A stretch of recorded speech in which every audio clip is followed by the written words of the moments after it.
Your love is tender.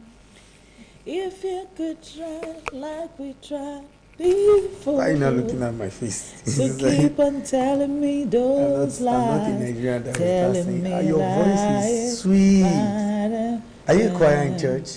Do you sing? Excuse me, do you sing normal? Tell me, do you remember? No, I don't remember anything. What did I tell you? Actually, you have a very beautiful voice anyways. That's what's up. That's what's up. So knew. when you listen to blues all night, you know, old school blues. There's always a reason listening to blues all night. No, old school blues. And there's always a reason. Especially when I'm driving home after work. It will carry you into the mood. You get into the house. Of course not. I was here till 10 yesterday. 10 p.m. Okay, 10 so you were p.m. listening to blues, old school all the way, blues, old school blues, jamming home. while I was driving home, into the house, into the bathroom, coming out to bed. Okay. So you wake up this morning, you That's say, ayé ọpẹ́ yọ, ọ̀nà ọpẹ́ mi ta mi ò ayé ọpẹ́ yọ. So from blues right now, so you see, after they say Entiro is brass, Entiro is this, from blues, then you move to Onídúró mi ẹ ṣé o. Onídúró mi ẹ ṣé o. No, I'm not going to be raz. I'm not going to be raz this morning. But really, that Onídúró mi song, I don't know. There's something when you just hear, maybe the remix. Onídúró mi ẹ ṣé o.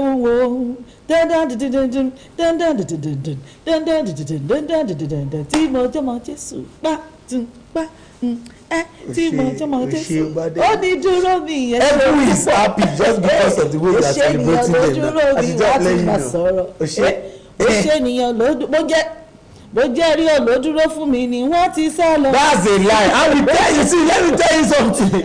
I will say, I will not go outside and start saying, if not for me, Toby would have been there. Didn't you do it 3 weeks ago? Thank you very much, viewers, for being a wonderful viewer, for being wonderful. Yeah, where did I for joining me on Vopa every morning. Today is the last Friday of the month of January, and we have come this far. I mean, we have reasons to be thankful. Reasons to be thankful. If you can imagine yourself coming into the year and then think about the number of deaths you have heard about. Think about the number of people that have fallen sick. Think about the number of ewu that God has been lakoja. Yeah. I was speaking Yoruba this morning. Ewu tí Ọlọ́run tí mo yín là kọjá. Ewu tí mo là kọjá. I do like Keru and Làwọn Sarah. kan gba abẹ sọdá. I attended Keru and Sarah for one day. Church was everywhere was quiet though. Pastor they preach normally. They preach. Somebody don't carry one song. Is it just like you're saying Olúwa ti là eti àìmọye ewu tó Olúwa ti gbé yẹn. Somebody just raise my voice back. Ewu tí mo lè gbé. You know how to sing. There's a priest in that Jeremy Masera picture. He's at the studio. He's looking at you with bad like, is it my Jesus he's talking about? Anyways, my father was a prophet. He is the person behind the camera. This morning, your head will just be like full of sugar. Your body will be like Maggi cube. You better you cannot sing. Malim, know what you are saying. What is Malim, you know? I don't know. Okay, don't worry. That priest will tell you. So, it's a beautiful day. My name is Tomisi and this is MC Rio, and he's not a serious person. I'm the most serious person in the whole world, very thankful child of God. I am serious as in... Thank you, God bless you. My name is Robin Emmanuel Oluwafemi, aka MC Rio of the Federal Republic of Nigeria. I am one of the most unserious person in the Federal Republic of Nigeria. I am the second I'm a saint, I'm not a sinner. And see, there's a difference from most unserious person and most unserious person. Most unserious person that stylishly appear to be serious, and that one is very bad. When you think somebody is a serious person, but when you get to know the person, you begin to see the unserious side of them, and you'll be so surprised, like, are you serious? told me so you can be like this. But when you already see us as a serious person, by the time we'll actually show you the serious side, honestly, you will place your focus.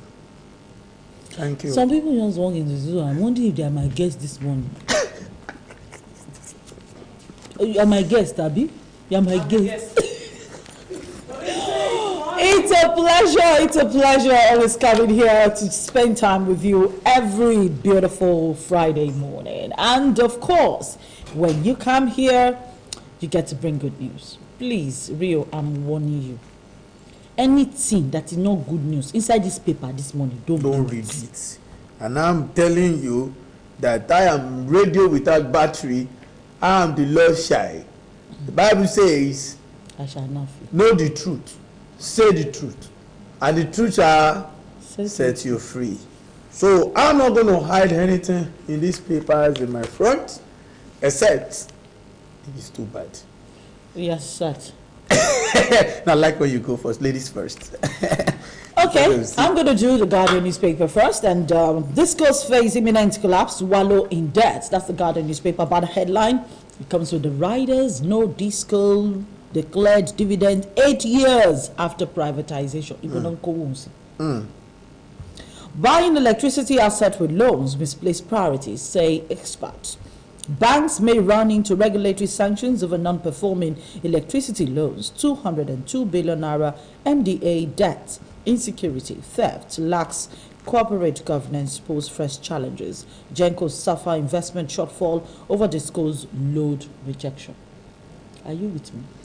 I do not go anywhere. I do with AIB begins probe of police helicopter crash in Bauchi. 3 die, 25 houses razed in Delta gas tanker explosion. Council boss uncovers illegal mortuary where corpses of kidnapped victims are deposited in Rivers State. I'm having issue with this helicopter crash and having issues. There were no casualties. That's the only part that I like about it. But the police came out later yesterday night to say there was not even crash, that there was no accident, there was nothing, that it was a wrong information. AIB told us that it's crash.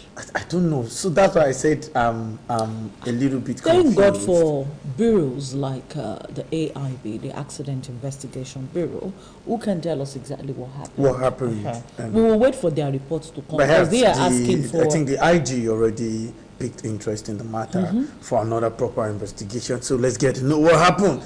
Now, Northwest APC legislators endorse Bello's presidential bill. I don't get it. I don't get it.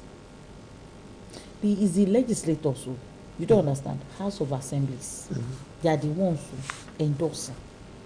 Well, when it's your age group. No. Honestly, when you get to a system where there is too much of respect to godfathers and godfatherism has taking, place of their major decisions, it happens like that.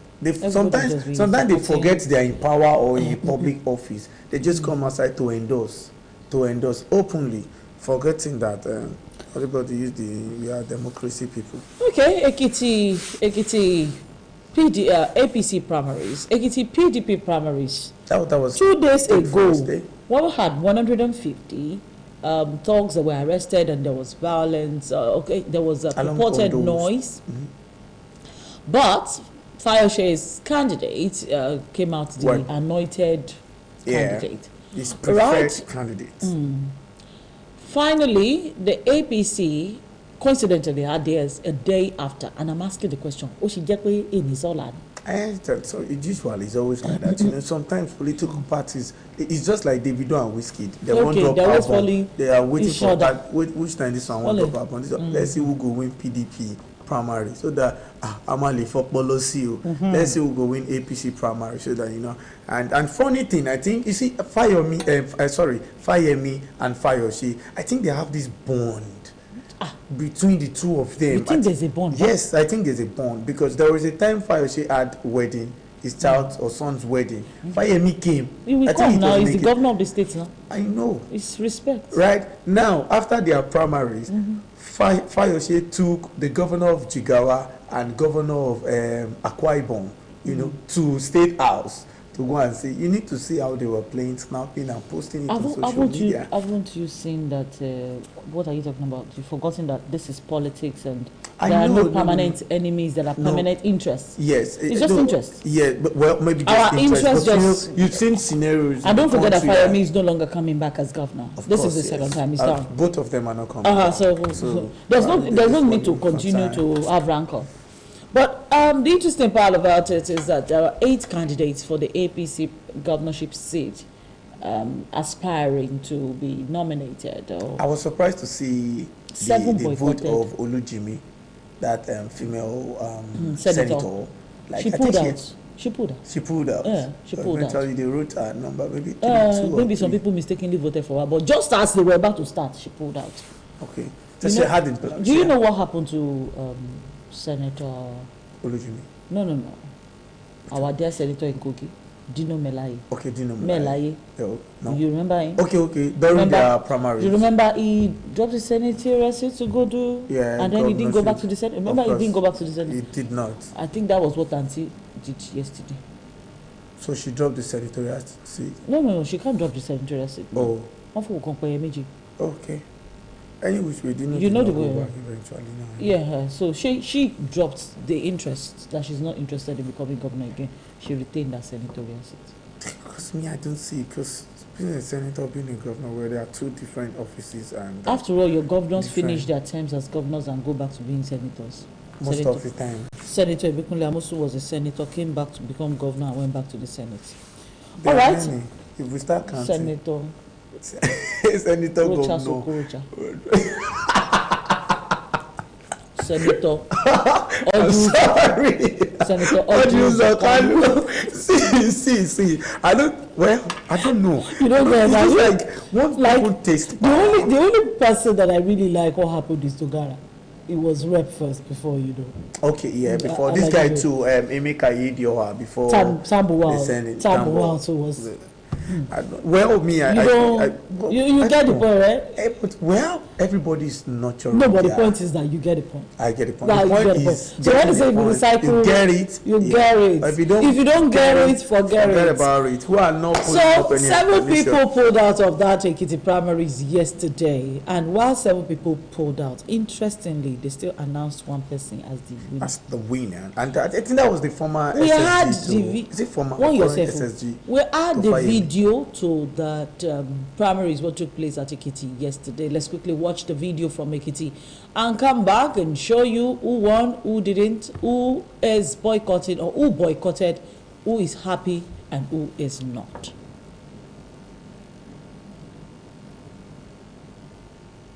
They carried placards.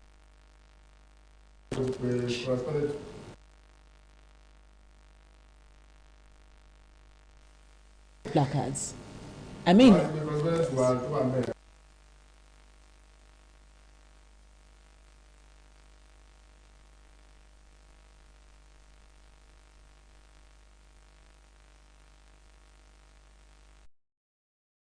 he had already given these people all the lecture materials. They are doing whatever they like with the research hits. Supporters of one of the aspirants. For how long are we going to continue with this kind of thing in Nigeria? So there is no election going on anywhere in Ekiti State. The whole process is a farce. There's nothing going on anywhere in Ekiti State. It's only the supporters of one of the aspirants, Mr. Biodun Oyebanji, that has all the materials for the election.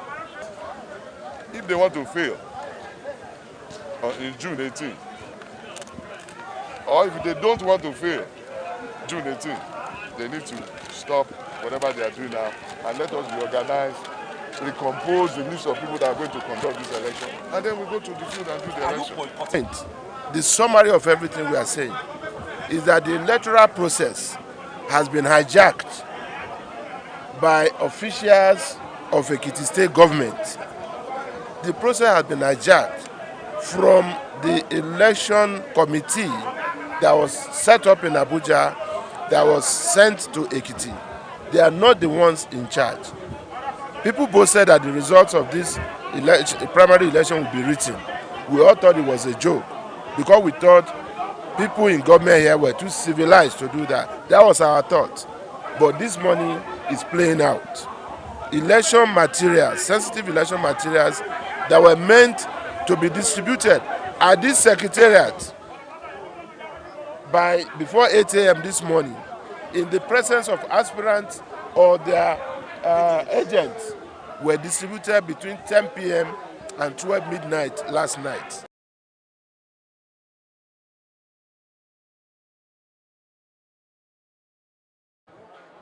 This is a village. I've been here since yesterday.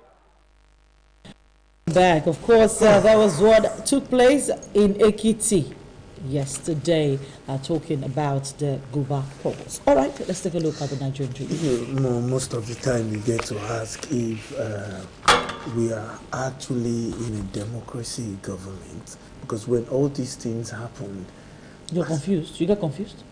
You just get to ask yourself, what are we doing in this country? Where are we? How old is Nigeria? Imagine Nigeria is human being. Imagine Nigeria is a man. Do you know how old Nigeria would be?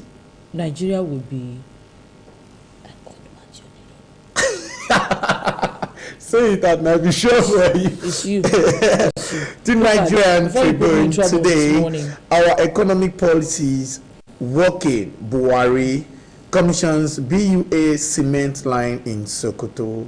Well, okay, I don't get this thing. This thing is very funny. Okay. So yesterday, President Muhammadu Buhari was supposed to be in Zamfara, but he was already in Sokoto. Please, where is Zamfara? Where is Sokoto? They are neighboring states. Okay, so then they now said that Buhari cannot go to Zamfara because of the weather. Because of the weather.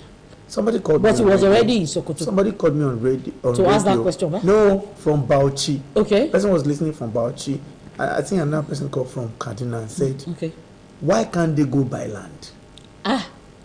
I'm to just wondering. Zamfara, because they are neighboring states. Like, the president said there's a reason why president. Yeah, maybe there is like a security report or something. Because stylishly, Bello Maitawali, governor of Zamfara State, said something similar to security. The safety of our president is something. But he said it's weather now. Don't they read the weather? But it's the one that told us it's weather. But don't we have weather reporters? That's what they told us now. Bello Matawale told us. Maybe he may have expertise or his team told him that the weather is bad. But anyway, it's a good one. But I was confused though. I was really confused that the president was already in Sokoto.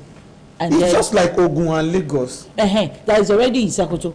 And then he wants to come and commission something in Zamfara.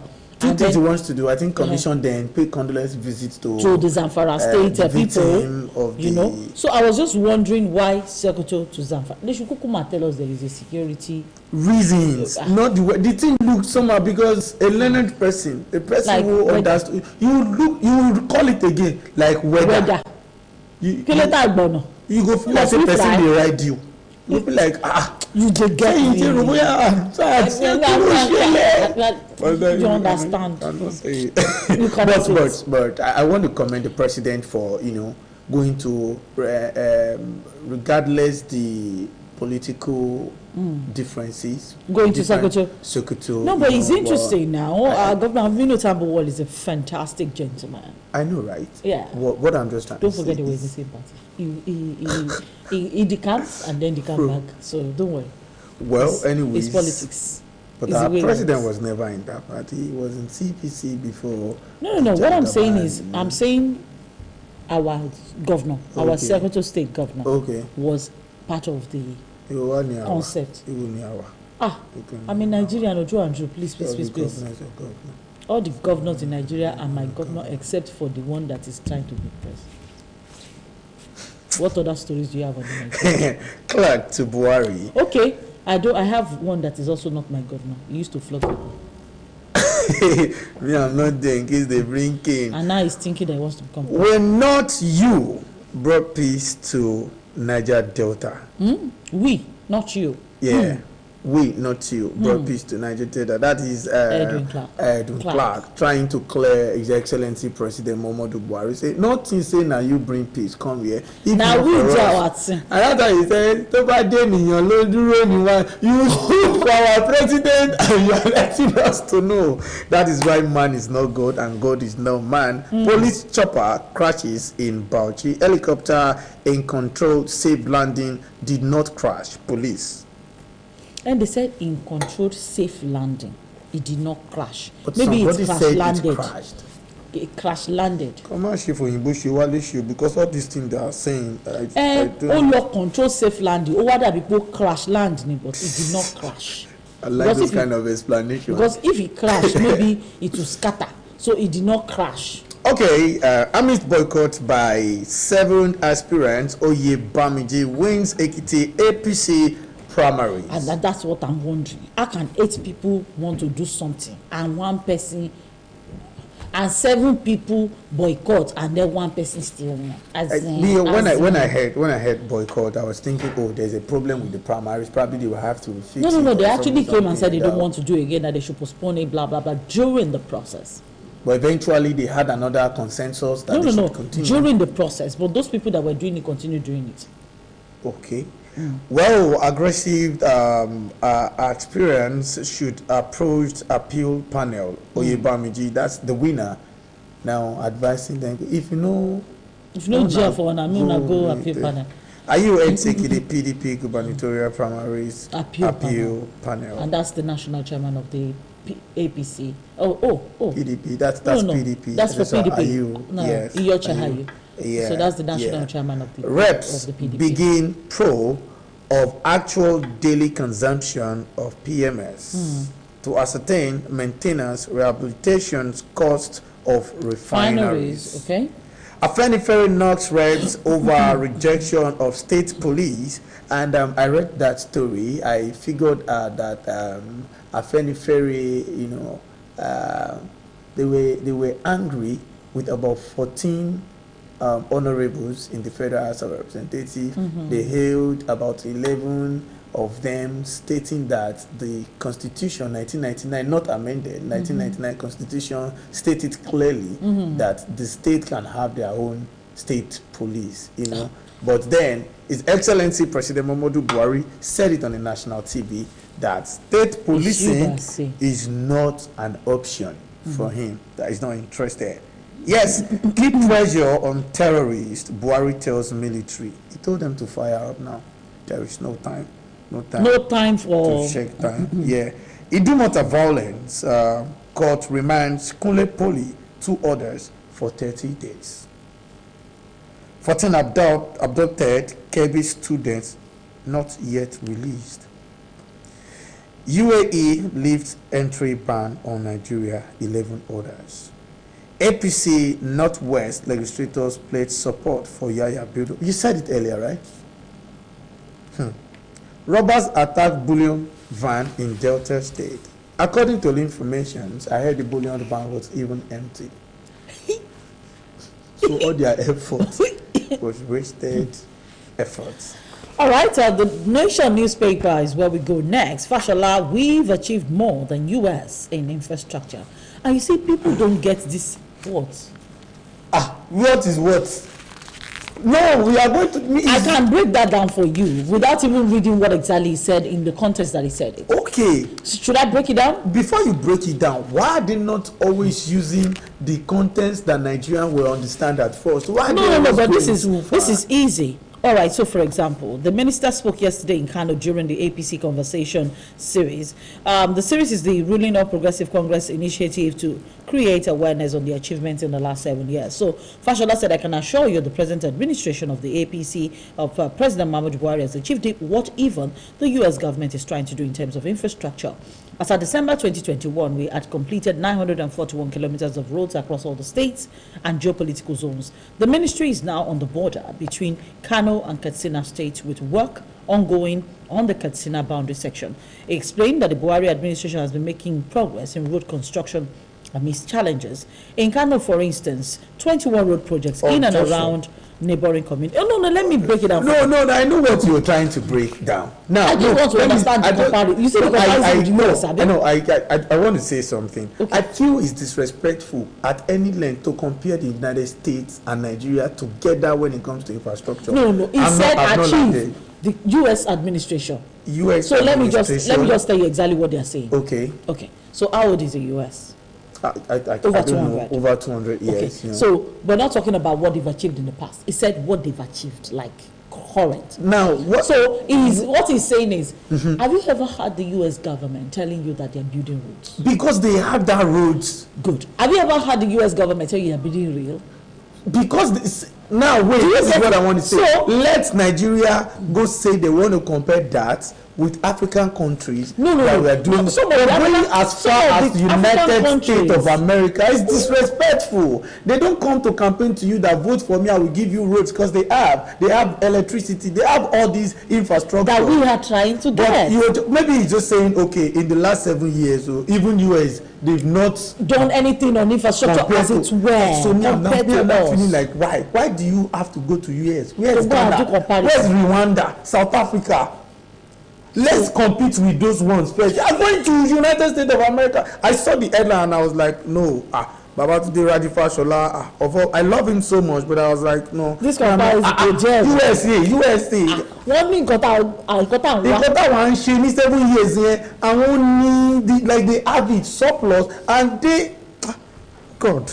Okay, so we get the point. He's trying to do a review of what they have achieved. Actually, but that's actually I got the points. I should not lie. You understand that, but America, they did not even have or construct one road or do any rehabilitation of any road. They didn't have to spend money on infrastructure. We have been doing, but I'm going as far as that comparison. When I saw yesterday, I was like, anyway, he has gone to Uganda or Haiti or Libya. Let's not compare. Let's just not compare. And I think one of the reasons why we compare with the US is maybe in terms of population. This is politics. Sometimes you want to give yourself that prestige, that hype. Let's give even the US people are running to. They've not achieved what we achieved in 7 years. You did not say they've not achieved. Comparison in infrastructure, we have achieved more. That is not the way they said it. That's the way they wrote it. That's the way the people. That's the way our colleagues wrote it. Our colleagues, they are not nice. His exact words, His exact words is, I can assure you, the president has achieved what even the US is trying to do in terms of infrastructure. Another thing, see, this he didn't say more. He said achieved what even. He didn't say more. Quote and unquote. What even the US is trying to do. So that means the US, despite the fact that maybe they have everything, they are trying to do more in infrastructure, but they've not been able to. And the US have not been able to do more. Let's not forget that we have been borrowing money to do it. Because I think one of the things the US, anybody can battle them is unemployment. I think they have issue with it. They have people there that complains about job and no. Especially during COVID, they had about 3.5 million people that lost their jobs. That were jobless. I think when it comes to that, we can talk. Maybe we shouldn't talk.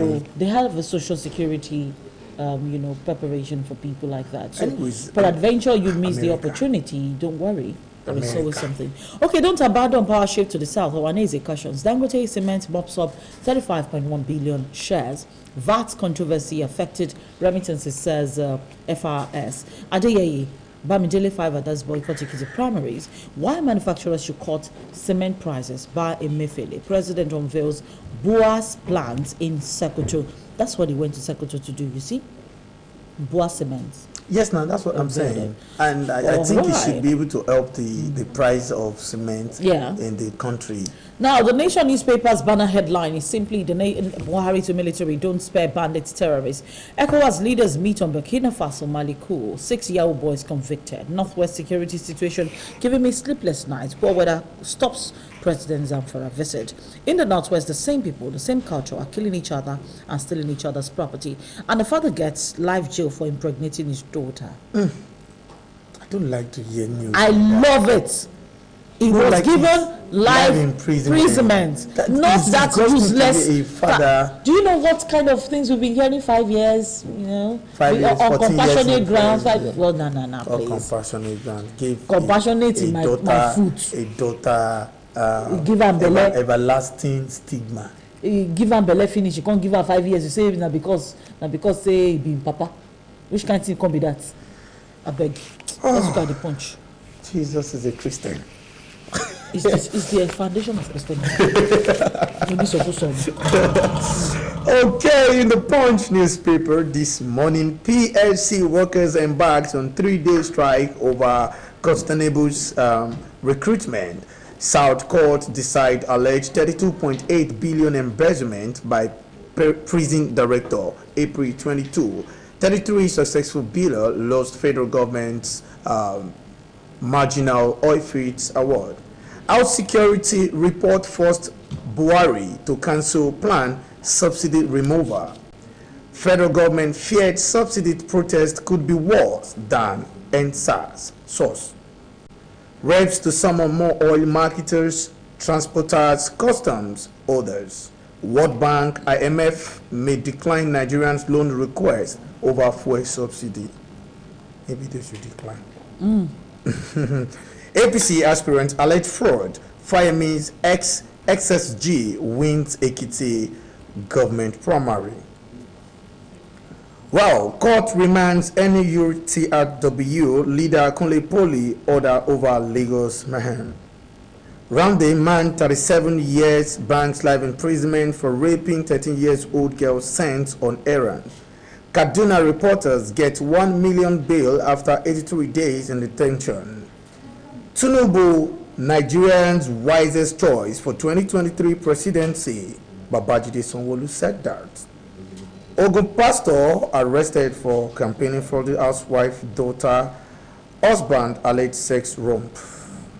Abdul Razak solicit assemblies known to remove auditor alleged misconduct. Okay, that's what we'll have on the Punch newspaper this morning. All right, so we have a guest in the studio this morning. We'd like to just begin to have fun on the show. You know, Friday, thank God it's Friday, usually comes with some measure of music, some measure of talking. You meet our celebrity guest for today. And of course, before our celebrity guest, before our guest, how about our game last week? Also, our game last week, let me just tell you the result, because you people don't know how to do maths. Please. We told you that you should tell us the name of the artist. You should tell us the name of the title of the song and the year. The year it was and we helped produced. you. We helped you, but you did not score anything. All of the people, they said first one, Shina Peters.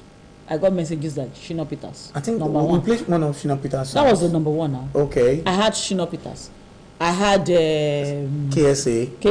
Yeah. They just mentioned artists. 90s too. 90s, Sadebe. I had all those ones. At the end of the day, I just looked at it and I said, Nigerians don't know how to follow instruction.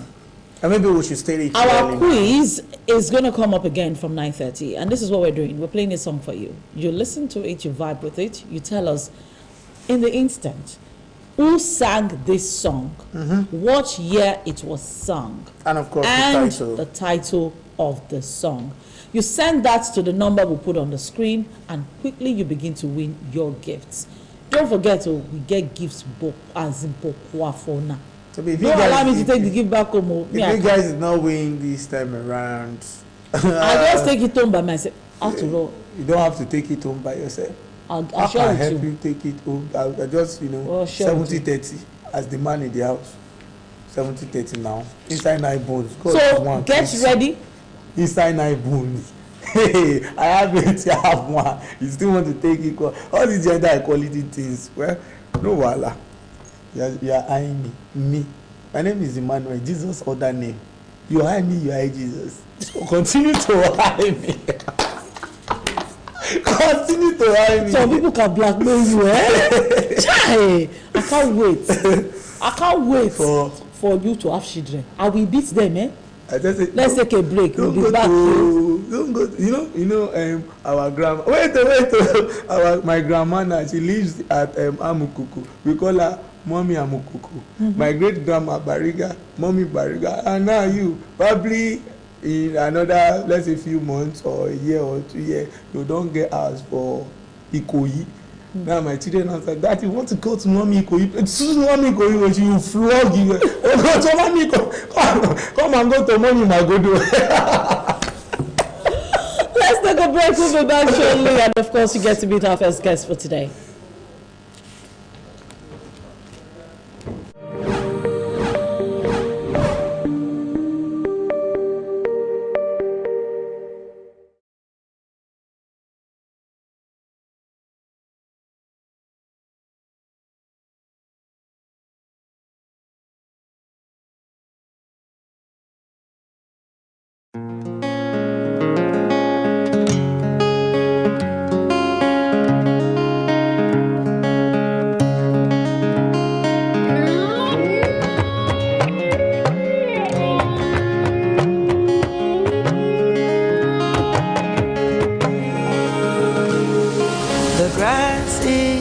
greener on the other side.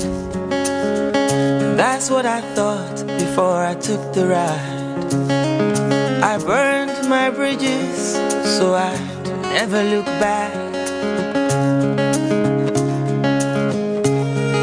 But if I had known the life I was searching for was looking me right in the eye, oh. If I had known the life I was searching for was already my own.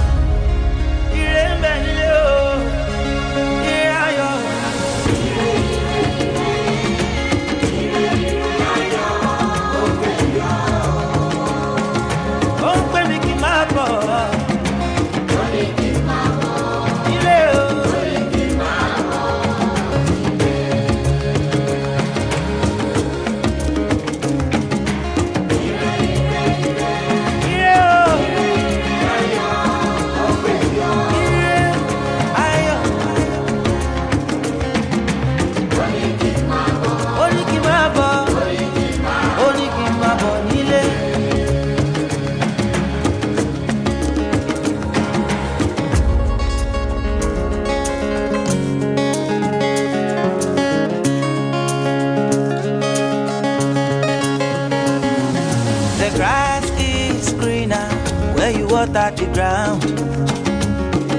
That's what I found when I took the ride.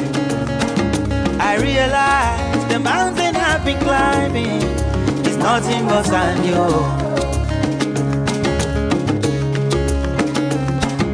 I didn't know I already had the answers. No, I didn't know.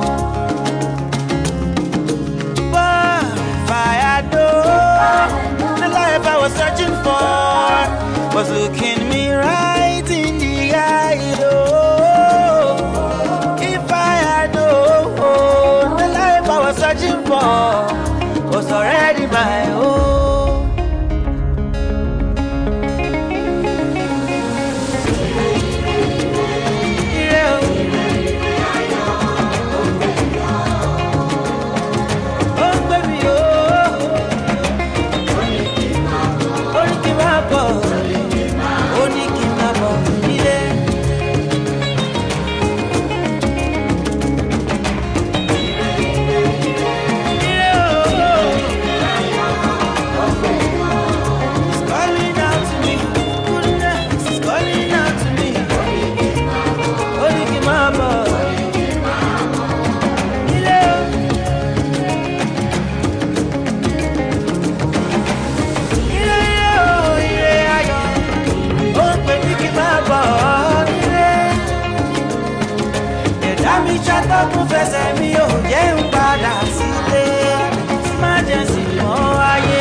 The piano on the beat. Yes, Sabade. Oji Pepe. Oji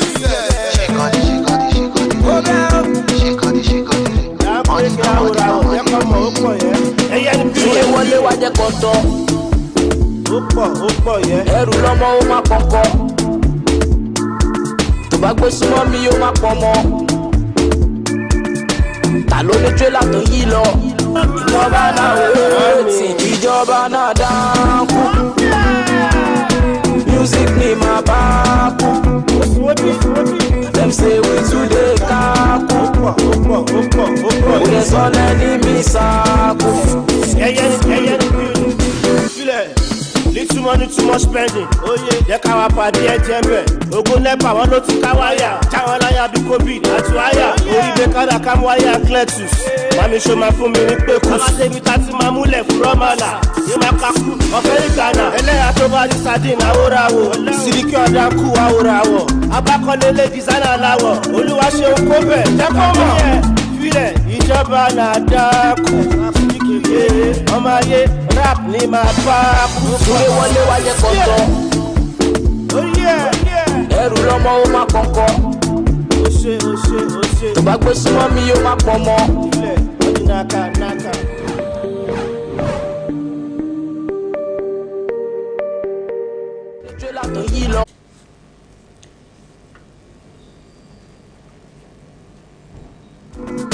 Music ni my baku. Them say we today kaku. We dey solo enemy saku. Sáré wọlé wá lọ kọ̀ǹkọ̀ jẹ́ ká lọ mú ṣẹ́yẹn from top ẹrù tó gbé yẹn ló jẹ́ kí lọ consult ìjọba nípò dùn bíi ti bọ̀kọ̀tọ̀. From miles away, then they feel and feel that way. Federal government, they pave that way. Naija to yonder, ginger day, ginger. I don't pay never come in all day. It's time to surrender. Àwa ò ráyè wọ́n ní wọ́n gbé. Ìjọba federal lé wọn lérè. Súlé wọlé wájẹ kọ̀tọ̀. Súlé wọlé wájẹ kọ̀tọ̀. Ẹrù lọ́mọ ó má kọ̀kọ̀. Ẹrù lọ́mọ ó má kọ̀kọ̀. Tó bá gbé súnmọ́ mi yóò má pọ̀ mọ́. Tó bá gbé súnmọ́ mi yóò má pọ̀ mọ́. Ta ló ní tírélà tó yí lọ? Ta ló ní tírélà tó yí lọ? Ìjọba náà dákú. Jẹ́kọ́mọ́. Music ni màá bá kú. Music ni màá bá kú. Dem say we today kaku. We dey solo enemy saku.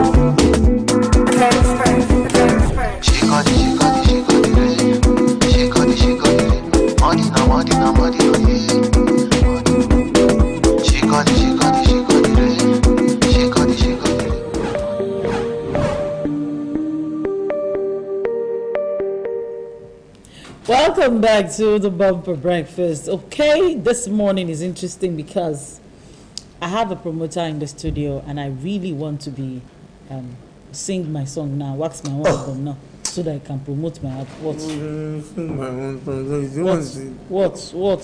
What? I don't know if you promote Kerubu and Seraphim song too, but you can sing it first.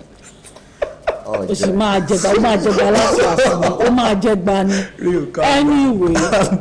we're back on the Bumper Breakfast with Yusuf Adebola Adepiton, aka Ijoba Nadanku.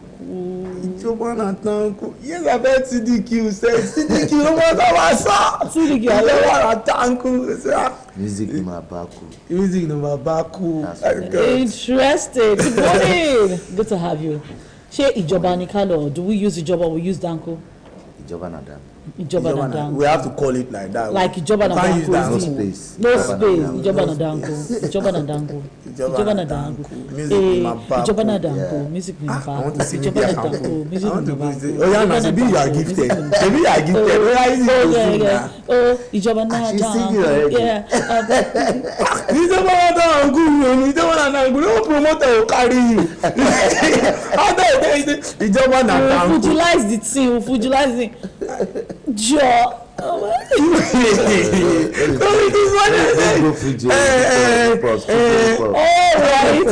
it's good to have you here this morning. And quite a number of people hear the name, they hear CDQ say, like you say, Ijoba Nadanku. But they do not put a face to the name. What is this thing with this identity? Me, sure, I will recognize because everywhere we see is this cap. What is it with this identity? Talk to me. It's just like, it's like a slogan. Okay. Yeah, everybody have his own identity, his own look. Understand? So I decided to use my car to differentiate myself out of others. That's like your trademark. Yeah, that's my trademark. That's my just to create a look for myself that is different from every other person. But then the thing is, with your look like this, is obvious that you are a Muslim. Of course, if I meet you outside like this, I would just think, man, Baba is going for. Don't judge me by my cap. Although I'm a Muslim by birth. My father is a Muslim. Okay. My mother is a Christian. Okay. My great grandfather is an herbalist. So you can call me a Christian map. I don't understand this your family.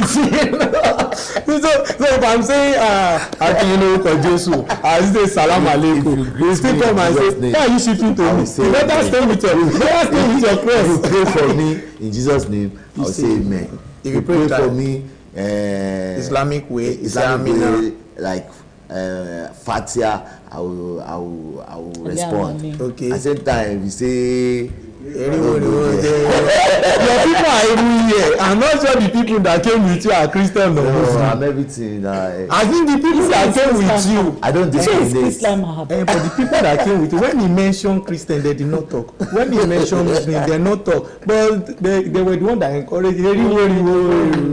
We should be careful of them. It's not just though. I'm a Muslim. So should we just no. You already confessed. You have confessed your truth. Your truth. So really, how long have you been doing this promoting thingy? How long? About 17 years now. 17 years. Oh, you are surprised. My first, why won't I be surprised? Who was the first artist you promoted? My first 8 artist is Conga, Baby Conga. I don't think you go on. But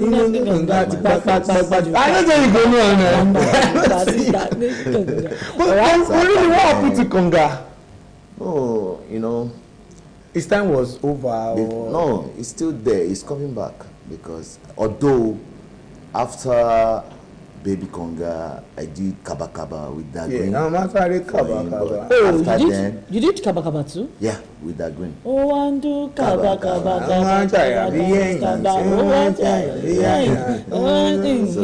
After then, our contracts expired, so everybody part ways. Okay. So he moved on.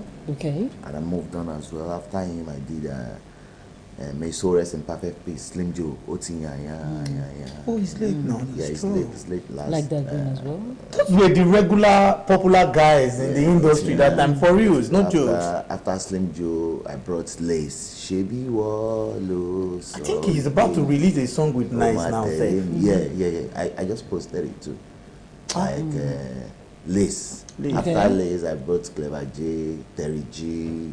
Mama, why you not on where I did? I'm a talent to see if I sing. After Terry G, Orishefemi.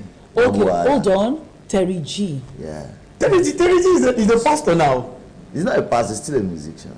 But I think I read something in the magazine and I like Terry G because I knew he started from church. Yes, he started from church. We are go to Manu yẹn last morning. Ìpè ní is a call. Wọ́n gbèdé lọ́wọ́ ni máa lọ sí ilé ayé kò lọ ṣeré. That's his own. Are you kidding me right now? That Terry G is a pastor. Terry G sang contemporary music. Are you talking about contemporary music? Papa. I know, but sometimes God want to call you now. You did not. I say stop using pay. So after Terry G, I brought Double Ala, Orishefemi. Okay. So after Orishefemi, I brought Waiting the Race. Featuring Race, yes, I know Race. But right about now, I'm working with Davido and Peruzzi. So, bit by bit. The 30 billion gang. Please, you need your own personal team now. Your own personal team. No jokes, and don't lie. I don't want you to lie. Do you need like somebody that can help you to be carrying your bag or envelope? I have people that does that. No, sack them. You shall want to enter this 30 billion for your account, yo. I should just be helping them to carry the 30 bid. They do not give me anything. Don't let me carry. One day they'll forget it. We move on. You just move. David is my favorite artist. Anyway, if you like, if you think rubbish, he's sweet in my ear. If you like, he's sweet in my ear. Our 30 beats, they call us frog voice, and we gradually accepted that. Yeah, we are fine. We are good. We are fine. We are good. But we're making money. Yeah, of course we do. No, but I don't think he really has a frog voice. I think he has a croaky texture to his voice. And it works because Seal has it. He knows how to use his voice. Yeah, Seal has it. But if you mention artists Simi Dakolo has it. Yeah. It has the Nice that as. texture. Nice as. Nice is sweeter. Nice is sweeter. No, that this. But this, Timmy this is cracky kind very of voice. Timmy is very cracky. That's it. There's a man. Oh, David, if he sings, you will hear. If he talk, yes, Perusi. If he talks, you will hear. If he sings, you will hear. If he's angry, you will hear. His voice is just, and it's unique. But you know what I love about Davido? Talking about Davido, I love him on a general note. But then, the day I saw what he did with these guys that do during the lockdown, they were all doing, what's the name of these guys that do this music band? They're just a band. They just play for you. Okay. Hey, I can't remember their name. They just play for you. They just play music, and then you come there, you sing your live songs with them. They did for Davido. They did for is in my head right now. I can't just pick it out. They did for Tiwa Savage. They did for Two-Face. Okay. You can't remember. I can't remember. There are a lot of them, a lot of bands like that. I'm going to. It's a band, and they play almost all the live shows with these guys. So they recorded them live, and I listened to him do one of my favorite songs. That was it for me. He sold me for life. We'll fall in love with me straight up. Most of the time, he even perform with live band. With live band, more now, yeah. Wow. Most of the time. I think that is when you would know talent, anyways. To me, because when you can do, despite the fact that you call him, he went international one time too. He sang and it was live band, and I think it was Jowo that he performed. Joe. He can perform all of his songs on a live band. So basically, you mentioned that you're currently working with Davido and Perusi. Yeah. Are you working with them as a promoter, or you have a portfolio you work as a promoter? Strictly as a promoter. Strictly as a promoter. Yeah. Then alternate sound. You would have said, oh, this guy featured them. This DJ. I'll beat you, Joe. Alternate sound is what I'm looking for. Fem is the song I'm also looking for. But when you have a promoter, you need to do that. You left us to be having discussion. Then you went on the internet. So that I can go and say, you don't want me to sell? He said he's working with the 30 billion gang. So currently, those are the two artists you want to carry by me. I don't want to carry by me. I have a lot of artists I'm working with. I'm working with Davido. I'm working with Perusi. I'm working with Mayokun. I'm working with Nice. I'm working with Ejifemi. So basically, they produce the songs and they bring it to you to promote? To promote, yes. Because how do you go about it? Basically, it's to promote their craft and at the same time to bring shows, events. And their way. Do people contact you when they need to reach them for event? Like, I want to bring Davido to the show, and I can contact. So you now be the intermediary between us. I'm not just ordinary promoter. I'm a songwriter. I'm a Wow. songwriter, I'm a booking agent, talent management, Wow. Those are the things I do. If you go on my page. No wonder you have lasted on this. No wonder you have lasted. I can give you money now, sir. But please, we don't want don't give him money. Please don't give him money. We want to give away on the bumper breakfast. Just support it. We do give away. We should just do give away. It's your own Lati here. Because everybody only Lati. Maybe not Lati the man called Annie. Lati, kill that guy 100 million. Your own Lati is here, Sha. Is here. My Lati is here. Is there was one that shouted the other is behind the camera. Okay, so we'll be talking to Ijoba Dadanku. We'll be talking to Ijoba Dadanku, and I want us to look forward to. A lot of people have this craft, they have this, and they need people to work with them. Conley Blue, as in Blue. Yeah. How do they reach you? Well, you can reach me through my Instagram page. Okay. When you go to my Instagram page, you get to see my contact. Okay. And you can also DM me. Okay. And you can also find the number that you can WhatsApp me. Okay, on the Instagram page. On my Instagram page. So what's your Instagram? Ijoba Nadanku. So that's Ijoba Nadanku. At Ijoba Nadanku. No space. Okay. Ijoba Nadanku. Yeah. Okay. So Ijoba Federal. Yeah, Ijoba Federal. Okay. The title of my song, my new video that dropped is Ijoba Federal, featuring CDQ and Oluwaseun. Okay. Okay. I was going to have. Do you currently have any upcoming artists that we don't know yet, but then you're bringing out? I have. He's even making wave little by little now. He's making wave. What's now. his name? Okay. His name is Stephen Adeoye. Stephen Adeoye. He sang Ali Go to School. Okay. Is he just hip hop artist or Afro? Just hip hop. Yeah, I have Stephen Adeoye. I have J Storm. I have J Lab. Okay. The reason why I ask is how long has it been with you? I mean, let's talk about Stephen. It's not. He just came just like, let's say, a month and a half.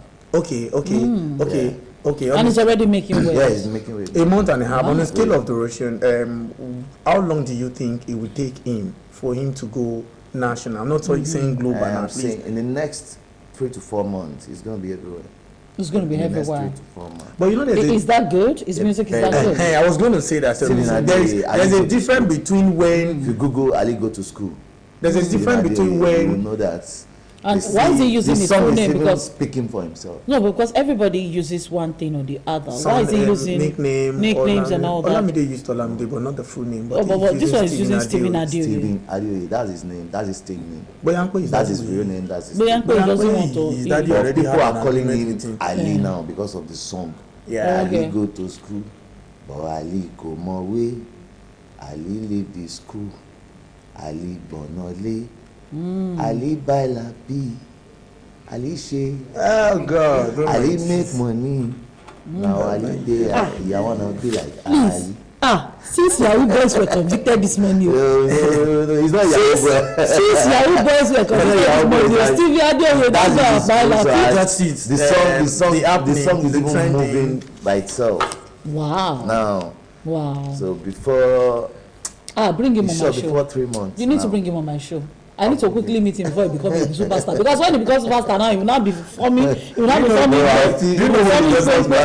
He just acted like Nigerian politician. That's the way they act. I don't know what we're talking about. Rio, don't talk about anything in this paper. Do you see? Tomorrow you will be on the Punch front page. We need to say thank you to you for being here with us this morning. It's always fun having people promote good music, and I must commend you for something I noticed in your music video. I'm not sure that this young man will notice it because that's what they will look out for. There was no naked woman in your music video. And that talks Excuse me. That talks about your faith. That talks about your values as a person. That's emotional blackmail. It's not emotional blackmail. Which one is that what they look for? How do you look for me born again Christian? You get it? Born again Muslim. Born again Christian, born again Muslim. Yeah, they value what? Born again what? And born again child of God. He appreciates the value that comes with. I watched the video and I was just looking for one woman. I was looking for that woman. I was looking and I didn't get. And I must say kudos to you for promoting the value of a dignified, virtuous woman with this video. Thank you so much for doing a good job with this one. What? Women something. Small time. The best for the competition. Somi Orante joins us next on the Bumper Breakfast, and we're talking about Friday motivation. Don't go away.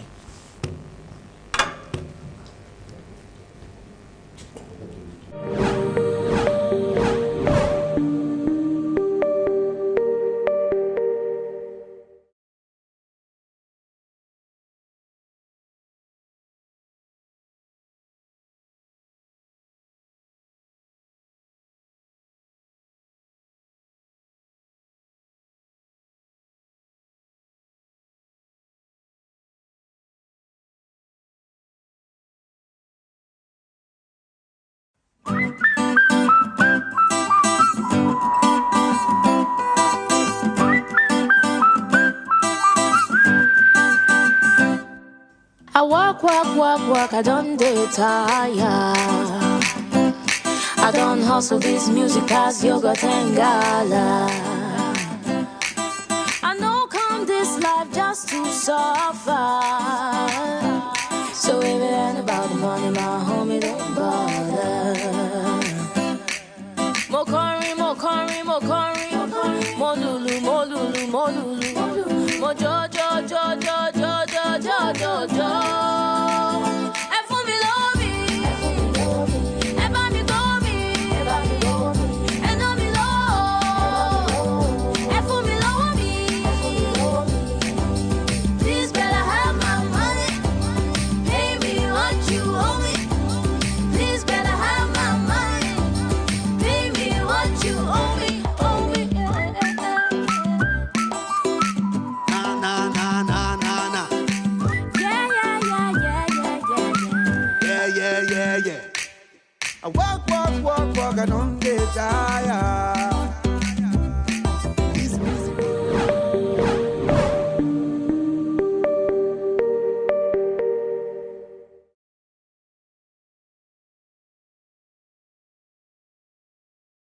Welcome back to the Bumper Breakfast. I have Somi. I mean, a singing mood today. That sounds musical. Yeah, Somi. That's how she looked in this morning. She has been singing. You know, an artist just came here, our artist promoter. You know, so the spirit is still pervading. Yeah, but when I started the show this morning, I started with music.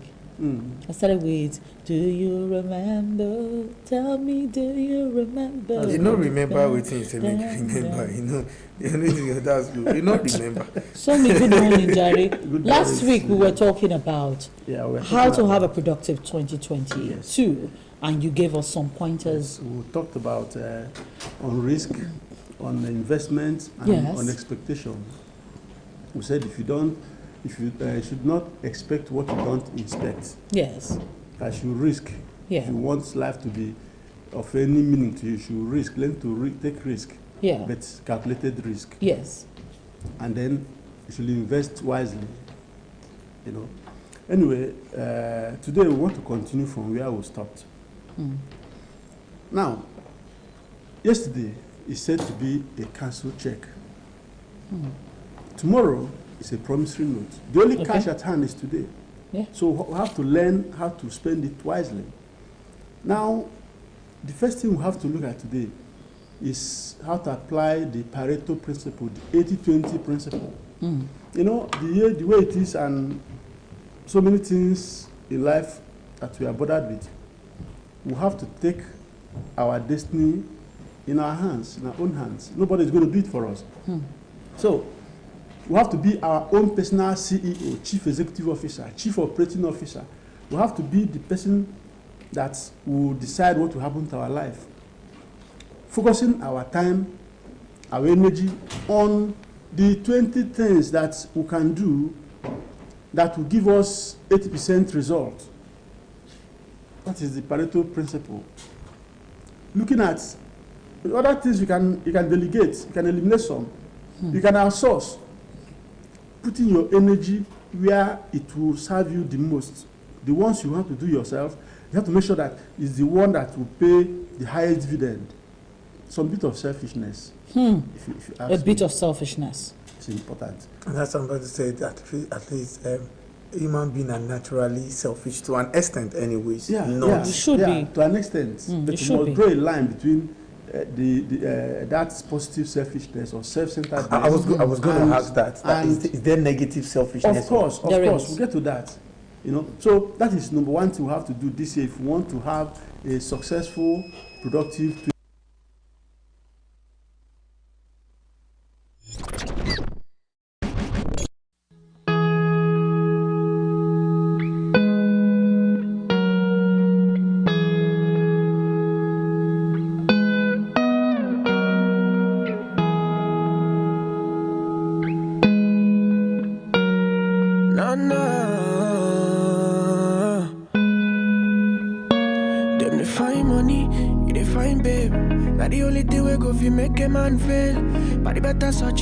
Put your head straight, make it no go be a die, none be the case. You say you like Kelly, with the fine waist. Kelly we go make it lawyer 5 case. You the fun baba with your 5K. You don't get the money, you the boss give away. Oh my God. Time they say don't wait for nobody. Time they say it's really the money. Time they say was for nobody. That's the time, a time we don't get time.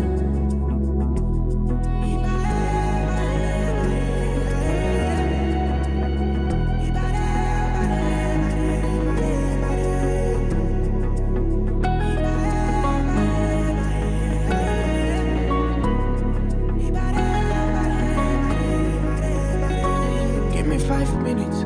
I'll be on my way. Until kilo then I saw some man place. You say you know I'm such you say you get grace. We never start to the talk, you the frown face. Your night now money for your estate. Now so gonna follow our way. But I see you when you are that Toyota Corolla oh. But I see you when you are flat for that Toyota Corolla oh. Until waiting is up oh. Time they say don't wait for no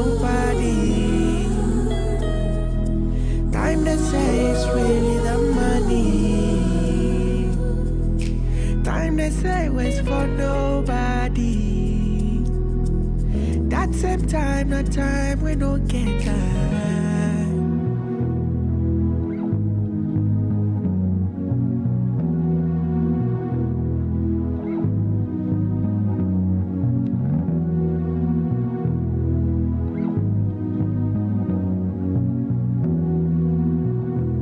That same time, not time, we don't get time. We have limited time. The time to be alive and the time to die.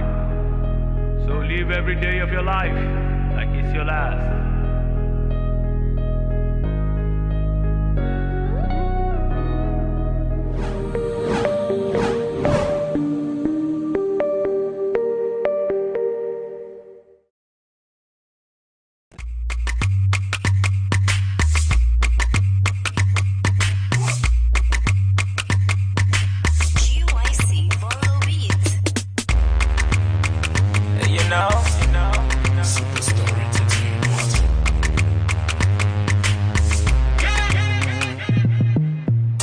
Jaja show me the light and he will never let me down.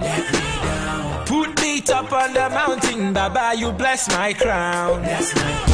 Big things are going for me, big things are going for you. Big things are going for me, big things are going for you. Big things are going for you. You know get money in your pocket. Big things are going for you. But you got the rope up on your head. Big things are going for you. If you see yourself among the leaving. Big things are going for you. If you call job on your case. Big things are going. We a Jaja flex on ya. Joy on the river make you feel I'm too. Swimming in abundant grace, counting blessings, not the most high race. Tell it to the people, say me don't try. Anytime I call, I me they answer me. Oh. Giving thanks and praises to the most high. Gone inside the days where we they so tired. Jaja lo, Jaja lo, Jaja lo, I see Jaja lo, Jaja lo, Jaja lo, Jaja lo, I see Jaja lo. Jaja show me the light and he will never let me down. Put me top on the mountain, Baba, you bless my crown. Big things are going for me, big things are going for you. Big things are going for me, big things are going for you. Big things are going for you. You know get money in your pocket. Big things are going for you. But you got the roof up on your head. Big things are going for you. If you see yourself among the leaving. Big things are going for you. Job on your case. Big things are going. Higher is the ground that I'm rocking. Most high property, you can touch it. Filled with anointing, lifted by grace. Take on the universe, God in my race. He eased up all my tension. He set me up above a rock. I see the light to my direction. I'm the salt of the nation. And I'm singing this song cause I'm told by the most high. Jaja lo, Jaja lo, Jaja lo, I see Jaja lo, Jaja lo, Jaja lo, Jaja lo, I see Jaja lo. Jaja show me the light and he will never let me down. Put me top on the mountain, Baba, you bless my crown. Big things are going for me, big things are going for you. Big things are going for me, big things are going for you. Big things are going for you. You know get money in your pocket. Big things are going for you. But you got the roof up on your head. Big things are going for you. If you see yourself among the leaving. Big things are going for you. If you call job on your case. Big things are going. Jaja lo, Jaja lo, Jaja lo, I see Jaja lo. Swagger there, sir. Jaja lo, you know. Jaja lo, I see Jaja lo. Makachiko, makachikidano. Makachiko, makachikidano. Makachiko, makachikidano. Makachiko, makachikidano. Oi, oi, oi, oi.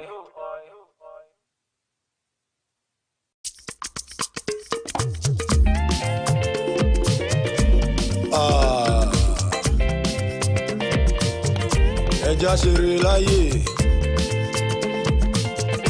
ìlú yóò ní dàrú mọ́ wa lórí o. Àṣẹ. Ẹ ṣe rere yóò ẹ ṣe rere.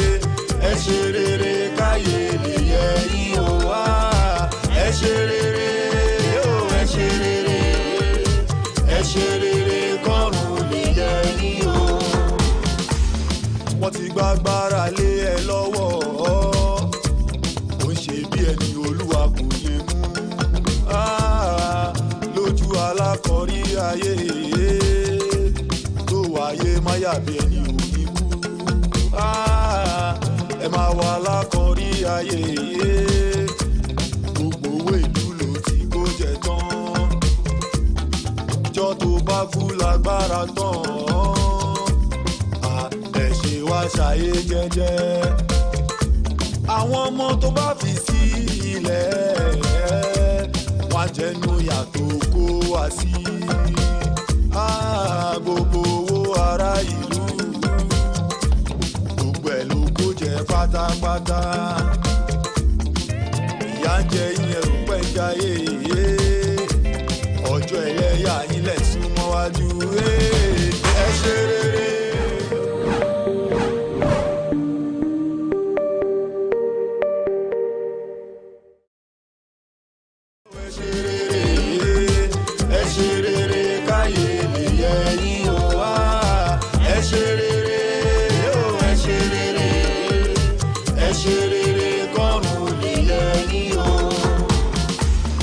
ìyà ń jẹ gbogbo ará ìlú agbára lẹ̀ ń wá ká agbára ti dé kílẹ̀ fi ṣe ìyàlẹ̀ bí ń jà ọmọ tàbí òṣìṣẹ́ ṣiṣẹ́ bí ẹrú wọ́n ń jẹ̀jẹ̀ lírí gbogbo ọ̀nà wa kò bójú mu ilé ìwòsàn wa kò ṣe rí bí wọ́n ṣe ń jọmọdé gbé ni wọ́n ń gbé àwọn àgbà lórí sódì ìgbà tẹ́ bá pa wá tán ojú yín tó wà lálágbárí yín kí ló tún kù tẹ́ fẹ́ ṣe yàtọ̀ sí kẹ́yí wá padà ẹ ṣe rere ẹ ṣe rere ẹ ṣe rere káyé lè yẹ yín o ẹ ṣe rere ẹ ṣe rere ẹ ṣe rere kọ́run lè yẹ yín o ẹ̀rẹ́ ní bá yín sòtítọ́ parẹ́ ní tó bá sọ̀rọ̀ pẹ́rẹ́ ẹnì kan gbé wọn kan tí wọ́n mọ́lé àbí kan gbé wọn kan lọ pa wọn kílẹ̀ mú wáyé kan náà kílẹ̀ máa mú lọ tẹ́ ẹ bá kú òfò òṣì lẹ́ ń ṣe tẹ́ ò mọ̀ o ayé aláyé lẹ̀ ń jẹ máyé kó pẹ́ títí ẹ̀san àkéyé àti lórí àwọn ọmọ tẹ̀bí ẹ jẹ́ lọ yíwá padà ẹ bá lọ yíwá padà ẹ jẹ́ lọ yíwá padà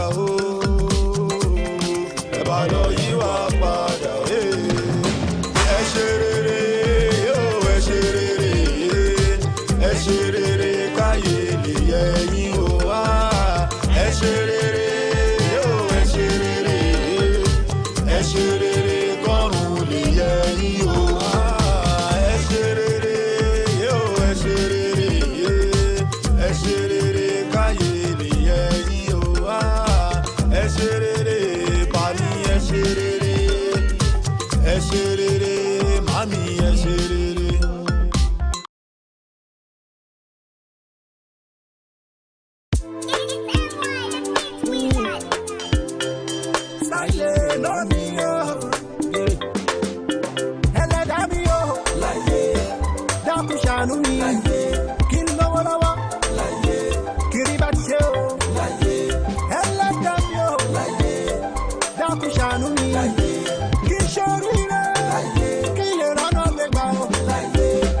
If I call on you, Baba God answer me, oh, Alabati, come and see me down. Master plan, give me the plan, glory give me the glory, Badura mi, kilo lawa, Badura mi, kilo batisho.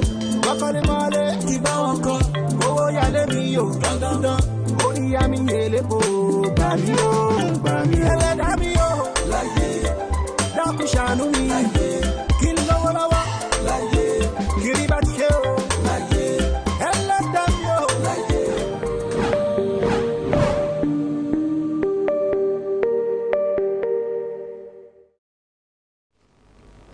Welcome back to the Bumper Breakfast. Just as we begin to round off the show this morning, we still have Somi here with us, and Somi was giving us pointers. The first one, he said we should be intentionally selfish about what we want to achieve this year. If you're not that selfish, you may not be able to go as far as you would want to go. Let's take another one before we call it around. The second one is to maintain focus and avoid distractions. You know, there are so many distracting things around us, friends, colleagues, social media, smartphones and all that. We must keep them aside and focus on what we want done. The goal. Because the focus is very, very important. You see the sun. When the sun is focused, when it's harnessed and focused on whatever object, it can cut iron, can burn your skin. Yeah. You know, so we have to focus, learn to focus, so that we can be able to concentrate fully and get things done. Otherwise, we'll be flipping around from one thing to the other. And at the end of the year, we'll be wondering, say, what happened? The year has just gone. And the last one is to become a people-minded person. You see, yes, everything we need in life is in the hands of 4 people away. If you know someone who knows someone who knows someone who knows someone else, whatever you want, you get it. A river that flows, that is stagnant, that does not flow to other river, that does not mix, it smells. Life that is lived for the self does not make any meaning, it's unimpactful, it's meaningless. You know, so we must live our life to impact others. Every time you are doing something for, in fact, when you recognize or your recognition of the other person authenticates your own existence. So we have to focus on the other person, so that as you focus on that person, the thing, look, if I'm pointing at you, how many is pointing at me? 4. At least 3. So it's important that we focus on what's good to other people, you know, who can be able to make possible. Thank you very much. All right, thank you very much, Somi, for being here with us this morning. A friend went missing, and we quickly want to put his picture out there and ask anyone who has had contact with him. He traveled on the 13th of December and said he was going to Port Harcourt. My director can put the picture of the missing person right there on the screen and let people have a look. So peradventure, you know where he is, or you have found him, or you have seen him, kindly please visit, please.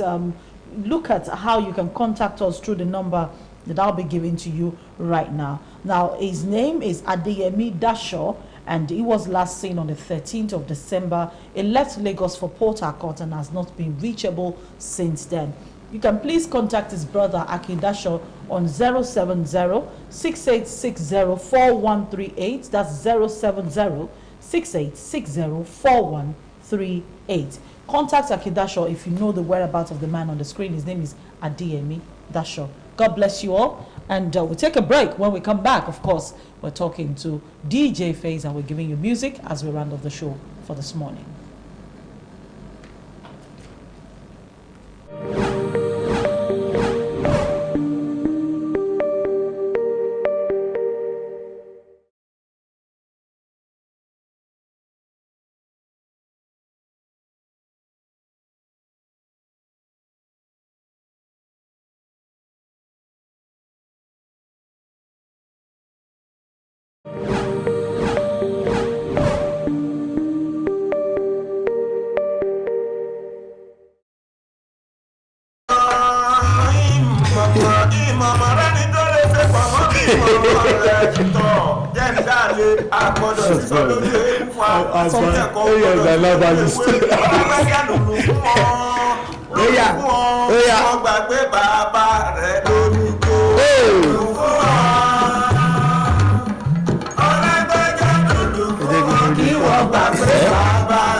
Alright, it's the last segment of the show this morning. And because it's the last segment, we usually just sign off with music. We would have loved to give you the name of the song, the title of the song, but let me begin with what we played you last week. Last week, we played you, first of all, Shina Peters. Am I correct? Yeah. So we played you first Shina Peters, and the next one we played you was Osadebe, if I'm very correct there. DJ, is your duty. All right, Afro Juju, Shina Peter, Igbati Walode, you know, we played you Afro Juju, we played you Obey, Orimi Magente, Laujo Egbe. Of course, the last one is okay. The third one, Ozadebe, Kedu America, and we played you Dr. Victor Olaya to Kumbo. Those are the 4 songs we played you last week. Sorry, to those who say Ebenezer Obey only, no title. Unfortunately, unfortunately, they're not for the shakushakus. They're not for the shakushakus. So today, we're going to play you just 2. Patient audience, you know, that would understand and know the songs, know the every genesis, and they refuse to. So today we're going to play you just 2 songs. Those 2 songs, you're going to tell us the title of the song, the name of the artist. You just send that. I will forgive you the year. Don't worry, you can guess. Okay, so we are excluding the year now. Let's just exclude title and name of the artist. Send it to us on 080. Now listen to the number 080 647 38133 080 6473 8133. That's where to send your answer to.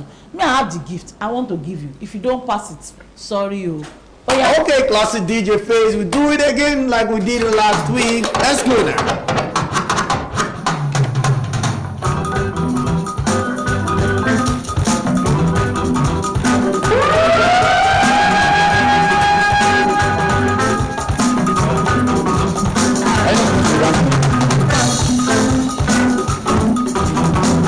Producer on I don't know. They're supposed to be getting award now.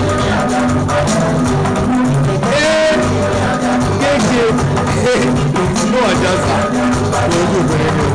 Only as a billionaire. Yes, my boss. I'm the boss proceeding by.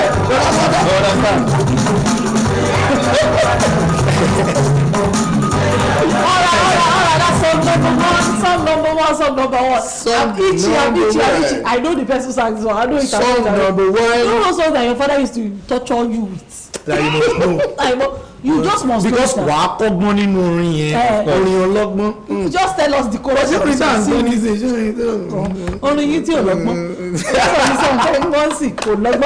All right, the last one just as we go. Zazu tèmi lọ́gbọ́n, Zazu mi lọ́gbọ́n.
Ẹṣin tó ṣíwájú ló gbapò gíní náà. Alára táradà ìgbà aṣọ ní Tálágẹmọ. Wazobia Plus on MITV. Olóòtú ètò lọ́mọ Bọ́láńlé mi Àdùfẹ́ Dábìrí. Pẹ̀lú àwọn tó ń jọ ṣàtọkùn ètò orí wọn pé. Tàwùsà àti Ìgbò ti Yorùbá o. Wazobia ni ẹ máa wò.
ẹ káàárọ̀ gbogbo olólùfẹ́ Wazobia Plus nílé lóko lẹ́yìn odi ní gbogbo orígun bíi tí ẹ ti ń gbọ́ wá tí ẹ ti ń wò wá ẹ káàbọ̀ sórí àkọ́tún tó Wazobia Plus tó ń dé sí ojú amóhùnmáwòrán yín láti Muri International Television tá a fi kalẹ̀ sí Aláùsá nílùú Ìkẹjà ń bí báyìí òní Jímọ̀ lóyin Jímọ̀ ọjọ́ ńlá auzubillahi minash shaitani rajim Bismillahirrahmanirrahim.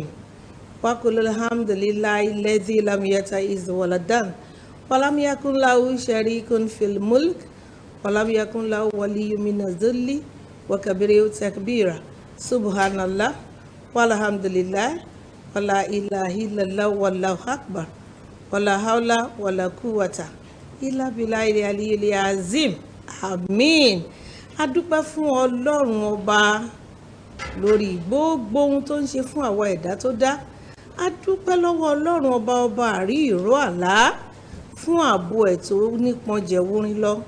A dúpẹ́ lọ́wọ́ Ọlọ́run ọba fún àánú ẹ̀ fún oore àjẹǹjẹ tán ẹ̀ lórí gbogbo àwọn ẹ̀dá ní gbogbo ibi tá a ta wọ́dé tá a ta gbòdé tó ń fi ìṣọ́ ẹ̀ṣọ́ wa lọ ṣọ́ wa bọ̀ tó ń fi èrè sí iṣẹ́ tí gbogbo wa dáwọ́lé tó ń fi àlékún àlùbáríkà ṣe wá lóore tọmọtọmọ.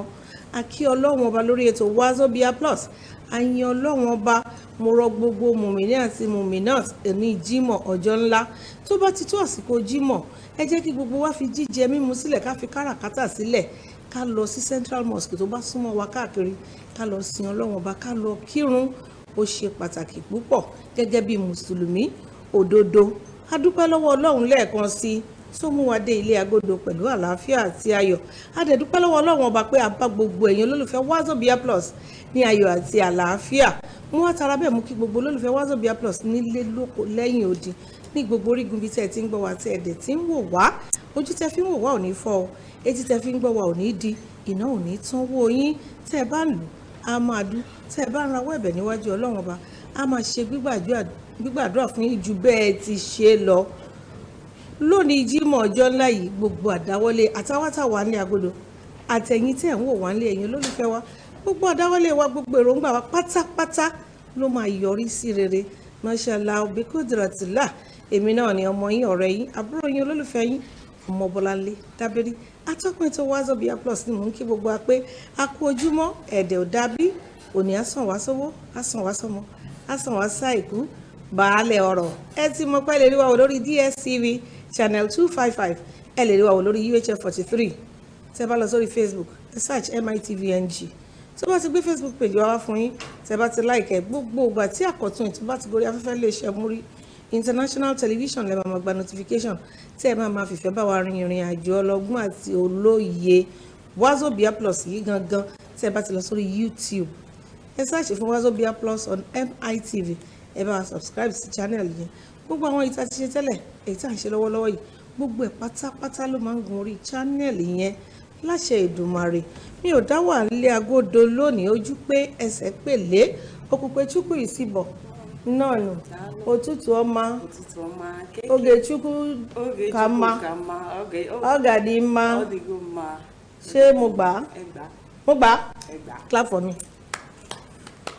Rekia Mohammed Sonunku Yagida Yamiji Yayara I'm getting my groove back. Yeah, gbogbo duka everywhere. They are fine. Àlàáfíà mo wà. I dey. I dey go another one. No, God go make me go again. That one not be. No, like this, just like say make you from here. I dey go. No, you know see. The package is plenty like. Ajiya bakomaka. Why? Abeg somebody greet you. That can be somebody. Kele bodo, asubodo tutu oma ona Bolachi. Kekuno de onimeko fuma arudio no anyị kele Chineke. Anyị kele ya maka nyaahụ, anyị kele ya maka taa, anyị ga na-ekele ya ụbọchị niile. Ọsọsọ ya wụ Chukwu Olisa, Chukwu Okike. Anyị asị gị daalụ. Anyị abịala ọzọ taa n'elu MITV. Ọkwa Wazobia Plus ka anyị butere unu taa. Ị ga-afụ anyị na elu DSTV channel 255. Anyị nọkwa Facebook live ugbu a anyị mechakwa nke a ma nke anyị mee mbụ ha ncha nọ na YouTube. Nke a kwa anyị mecha ya anyị ga-etinyekwa ya na YouTube. Biko sokwa na anyị na-elekwa anyị Chineke gọzikwa ụnụ. Afọ m bụkwa Okwukwe Chukwu Isibọ. Daalụnụ. Love you, hello. Hey, you don't learn. I didn't vibe this morning. No, you go spread them. No be you go collect this vibe. Okay, are they here? Small. No, this one not be easy. Why this one today? Nah, they do print, spray. Greet people for house. Okukwe no let me greet people. I did it tire me. Anjama ina kwana ina gejiya. Mun gode Allah da ya kawo nan yau mun tashi mun zo nan. Yau akwai abun da za mu kawo muku da za ku jin dadin shi. Kun san wai yau shine abun da za mu kawo ku sa baki. Ko wanda suke nan za su sa baki. Ku kuma da kuna gida za ku sa bakin ku. A topic din nan da za mu kawo za ku ji dadin shi. Duk Allah muna roke ku. Ku je Facebook din mu da safen nan za ku ge mu abun da muke yin nan za ku gan shi. Ku like din shi. Abun da mun yi yau kuma za ku gan shi a YouTube. Wanda mun yi jiya, wanda mun yi sakirin jiya za ku gan shi kuma a gurin. Muna rekoi kun kuna da kasuwan da kuna so mu ku kawo muna ku kira din form mu. Komi da kuna so za mu yi muku a cikin MITV nan. Ku zo na kar ku tashi. Sunana Rekia Muhammad. Za mu dinga hadu. Sunana Rekia Muhammad. We dey do the Suna Gongo today. We dey call Rekia Muhammad jáde today. And ko jáde ó ní ọmọ baby. Okay. Di kusabaki àbí kusabaki àbí go call kí ni mo ṣe máa pè? Kusabaki. Na the new baby wey she carry come. Whether the baby na female o abi na male I no know. Let me born this pikin like this. I know sabi push o. Yeah, we go help you. We go dey encourage you. You know we be cheerleaders. Okay. We go dey say push. Okay. Who go dey farm me? Fan okay. I to people na go farm me. They no go farm you. Not be fan. This matter no be fan today. Okay. Èyàn wan lé lónìí yìí ó yẹ kí abala alislam wáyé. Amaji Alima wọ́n ti tọrọ àyè wọ́n tọrọ gáfárà fún òní tó bá di Jímọ̀ tó ń bọ̀ báyìí. Abala alislam yóò máa balẹ̀ gudẹ̀ lórí ètò Wazobia Plus níjọ́ Jímọ̀ ìyẹn ò jẹ́ bó ṣe jẹ́. Ṣé wá rí Rekia Muhammad bí mo ṣe sọ à ń kó jáde lẹ́nìí they do naming ceremony for you wetin dem dey call naming ceremony for Hausa language. Sunan yara. Sunan yara púpọ̀ nìyẹn yara one both is a common name. Okay so à ń ṣe sunan yara fún lẹ́nìí. You remain the cap na mo take crown now. E dey your head already don put this thing. Abi you wan collect this blue one no dey match your cloth. Na that good one. Ma tell you yesterday dem do naming ceremony for her too. Wetin dey who catch you down? People wey catch me. Wetin you call them? Abeg I no just remember the past. No, dem do naming ceremony for you. On top say dem wan do naming ceremony for her. Na she still dey pay the money for the naming ceremony. Plenty money na so e be. Na so she no fit make program. Omume ndị Igbo wey dem dey drink water there. Na mouth dem dey say talk food you no carry come. The people wey catch am don collect am. Na next week we go bring am.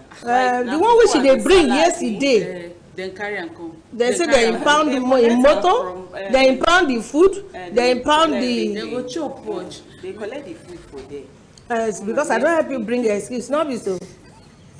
Eyeyewale lórí ètò Wazobia Plus lẹ́ni Rekia Mohammed abala tuntun tó gbédè kù sábàkí tí ó jẹ́ títún rẹ̀ jẹ́ wípé ẹ bá wa dá sí gbogbo èèyàn la ní pé kán dá sí ó máa sọ ọ̀rọ̀ yẹn lédè Haúsá á wá padà wá ṣẹ̀mọ̀ pé ẹni tó bá sọ òyìnbó nílé àná òun ló máa túmọ̀ ẹ̀ á wá sọ àdàmọ̀dì òyìnbó fún wa káwa náà lè fẹnu sí kí gbogbo ẹ̀yin tẹ́ wà nínú tá bá sọ fún yín kẹ́ lè bá wa fẹnu sí pé ǹjẹ́ ó dáa kí a máa fi ọmọbìnrin kéékèèké tí ò tí ì bàlágà tí ò tiẹ̀ tí ì dá nǹkan kan mọ̀ wọ́n máa fi wọ́n lọ́kọ bí wọ́n ṣe máa ń ṣe nílùú àwọn rékìá ni o torí àwa ò kì í ṣe bẹ́ẹ̀ mi máa ń sọ fún wọn o àmọ́ ká tó nà ń bẹ̀ fún yín ẹ fàpèrè tẹ́ dáadáa ẹ jẹ́ ká dókè lọ́hùn fún ìṣẹ́jú kan kábọ̀ tá a bá padà dé abala Kùsàbàkí ẹ bá wa fẹnu sí ẹ bá wa dá sí lédè Yorùbá a máa balẹ̀ gùdẹ̀ sí ojú amóhùnmáwòrán yín ẹ jẹ́ mọ̀ pé gbogbo yín lẹ ní kírẹ́dìtì lórí fóònù yín tẹ́ máa bá a dá sétò tó wà nílẹ̀ yìí ẹ jẹ́ ká dókè lọ́hùn fún ìṣẹ́jú kan kábọ̀. Tàwùsà àti Ìgbò ti Yorùbá o Wazobia ni ẹ máa wò.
Nabi Muhammad.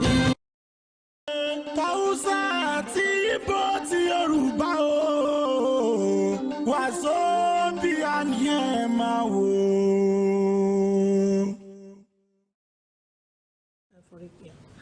Ẹ káàbọ̀ padà sórí ètò Wazobia Plus tó ń dé sójú amóhùnmáwòrán yín láti Muri International Television ní Aláùsá ní Ìkẹjà ń bí báyìí.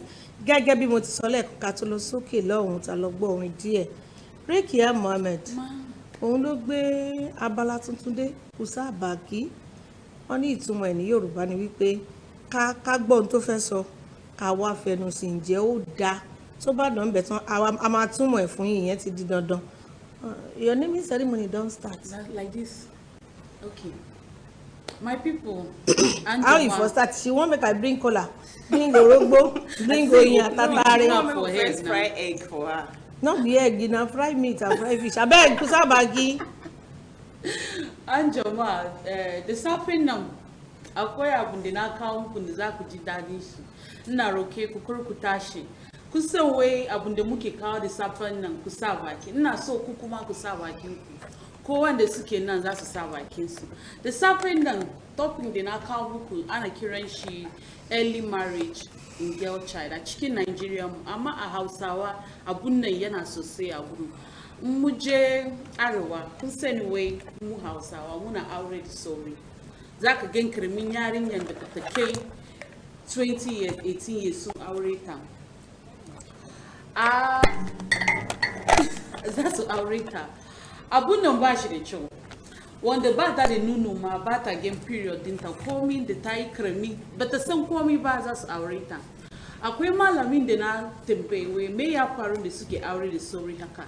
Ya ga mun wai saboda yarinyar din kar ta lalace.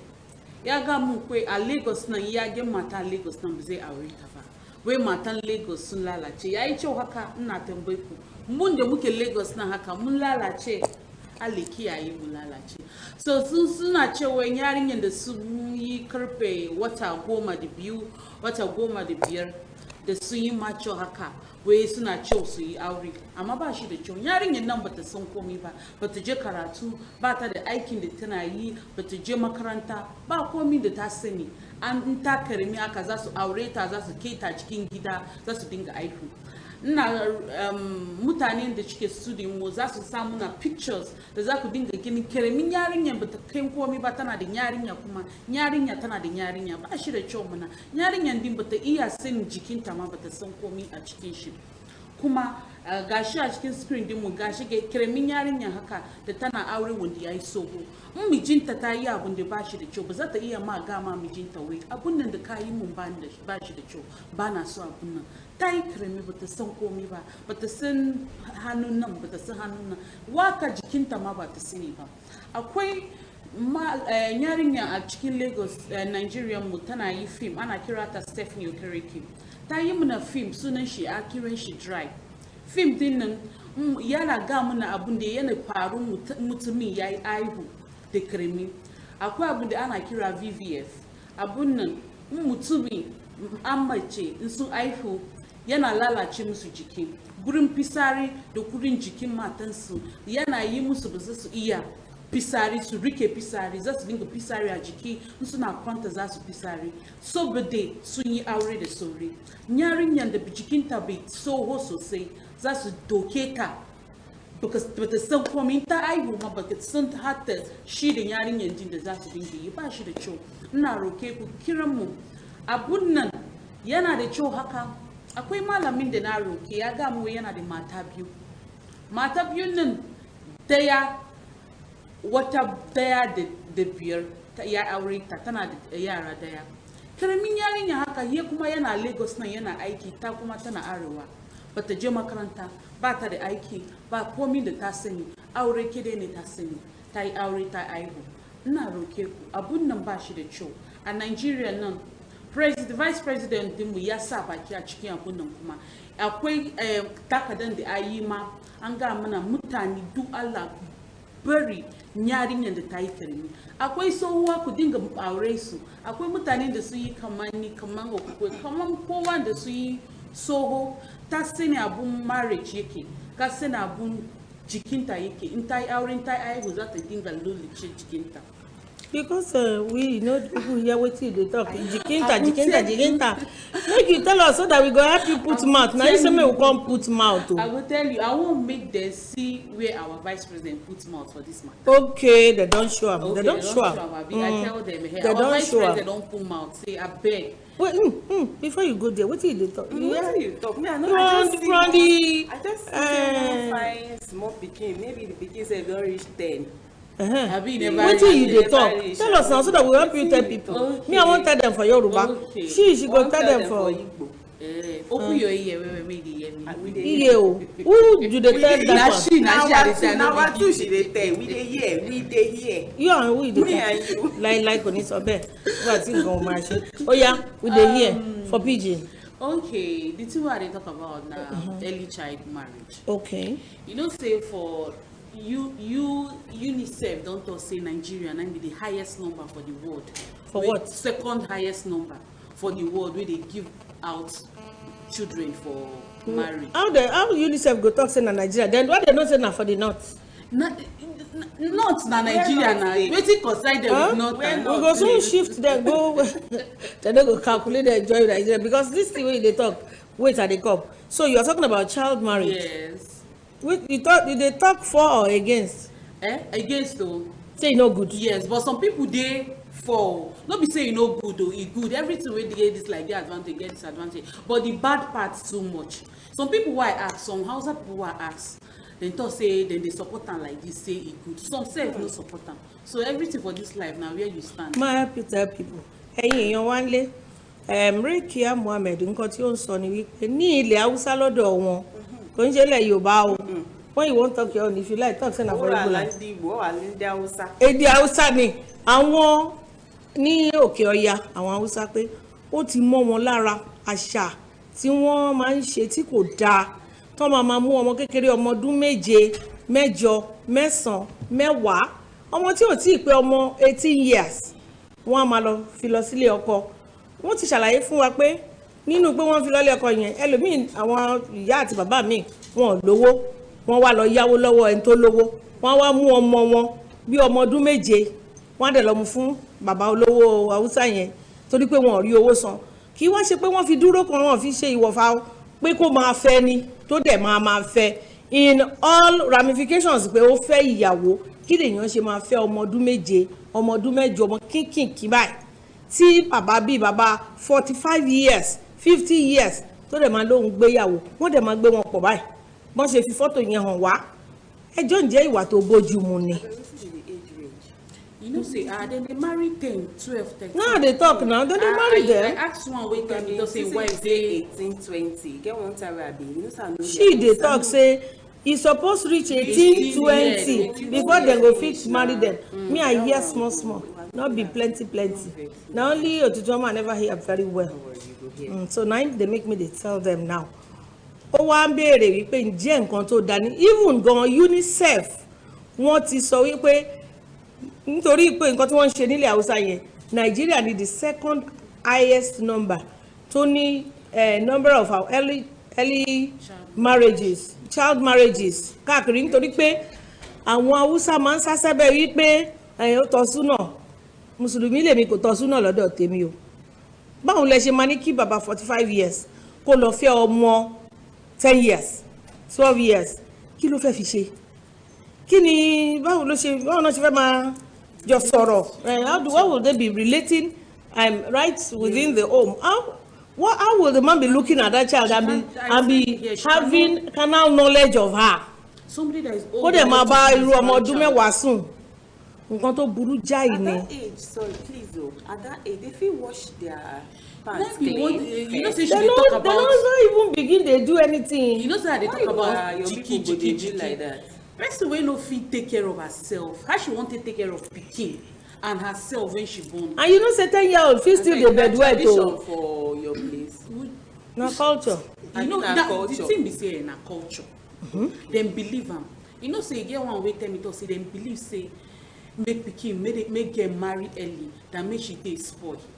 Say if she don mature like this if she don reach 18 20 say she don tear. But I wan say something You know, say in recent times, they see all those rich men where their pikin don reach 23 and they just dey do marriage. You know, say why e be say the rich people they no dey do carry their own children do early marriage. They don't they get sense most of them. They don't they go school. They know say you know good. People don't they pull mouth. Awareness don't they dey. But the ones wey no go school still they talk am. They get proud say na wetin dem dey do with this. One open man tell me say you no fit marry woman for this Lagos. Say Lagos women don't tear eye finish. Say na that village. Then tear eye finish. Yeah. Say na that one wey dey for village wey dey 12 years, 13 years wey body still dey like this. Thank you. You will not get breast for chest. You no get bum nothing. Na for husband house you go come dey get breast. When they see period. And the worst part, they say these things, it get causes, it gets psychological effect on these children. Because once they separate them, you know, so when you don't marry now, you don't cut off from your family. Anything way they face inside there, now you and that person. Make Okukwe tell our people. Before you begin the Dundibai, Ejeba no numbers afefe, Aibashemo, I want to be feba, Fenosoro, I beg no vex. Which question we want make we ask people for house now? Okus Baki, Sak Baki. Make them pull out say this the way they happen like good so. Wọ́n ní kẹ́ bá wa dá sí. Ǹjẹ́ ẹ ká máa fi ọmọ obìnrin kéékèèké tí ò tí bàlágà tí ò tí di ọmọ tó ń tẹ̀ ń ṣe nǹkan oṣù gan ṣé ó dáa kó máa sìn lọ́lé ọkọ tipátipá tí kúkú. Madam Okukwe, ẹ bá wa ná nọ́mbà sàfẹ́fẹ́ dọ́kùnrin. Ọkọ na-agakwu obere ihe Erikia Mohammed butere anyị ibute tawo na ịlụ di iwe iji obere nwaanyị irube eji ikwesị ịlụ di nye ya ye di anamekwe anyị nwa n'ebe anyị anaghị eme ya ọkwa ndị Hausa ebe ya nwa si bịa ọrụ ebe ahụ ka si ebe ya ị ga-afụ mma na mpa o mena ha nwe obere nwa ị ga-awụ ọ ga-abụkwa na ọ bụ 12 years dị bụkwa ibu from 10 years ọ dị possible ka ha lụọ nwaanyị ahụ si ya oya gabibe di ka ihe mee ha ji eme otu ahụ ọ sị na culture ha na o nwekwa ndị bilivu na ọ dị mma onweghị ihe dị njọ n'ime ya na obere nwa ahụ ọ lụta di n'oge ahụ ọ gaghị emebi pụta hapụ ya ka o too obere tozie wuruzie nwa agbọ na ọ ga-emebi ọ gazibe di ifụkwa na ihe ncha emebi ihe o bute taa wụ ka ndị mmadụ anyị niile nọ n'ụlọ ka anyị tinye ọnụ n'ime okwu a ọ bụ na ọ dị mma ọ dịghị mma ka ihe o ji mee na ndị ji ego na ebe ha ndị omene ha wụ ndị ọgaranya anaghị enye mmụ ha anaghị enye nwaanyị ha anaghị ebupụta ha si ha gaa lụọ di na obere nwa bụ ha ga-eche ka o topụta duzie ka 20 something years gacha akwụkwọ before ha emezie ha lụzie ya before ọlụdi ọ gabebe di bụ ndị ahụ mere ha agaghị akwa akwụkwọ ha n'ụlọ ha ekweghị ịga ha achọghị ịga ihe ha opportunity na otoga ha agaghị ekwe ọ ha na-eme ya ha ga-ana ego were nwa ha ga jikwa ụgwọ mba ha ji I hear that one na so that they do ha ji ha ahụ yes say they go even carry their pikin they borrow money come take their pikin go marry the person that one na they no go igbo yen the thing wey ego don dey I go hear ego because ntị ga ntị ego no wan make we carry call hello ẹgbọ́n jẹjọ gbogbo ẹ̀yin tẹ́ bá fẹ́ pè wá wọlé pátápátá ẹjọ́ ẹ bá wa rí volume tv set yín sílẹ̀ ohun tí a fẹ́ kẹ́ ẹ bá wa dá sí ni wípé ǹjẹ́ ó dáa kí èèyàn máa mú ọmọ obìnrin tí èèyàn bí tí ó ìbàlágà kẹ́ wá ní kó máa lọ́lé ọkọ ṣé mọ̀ pé ó ní side effects tó pọ̀ pé kí ọmọ tí ò tí reach puberty age tí ò tí ìbàlágà pé kó máa lọ ní carnal knowledge of kọkùnrin máa lọ bá ní nǹkan pọ̀.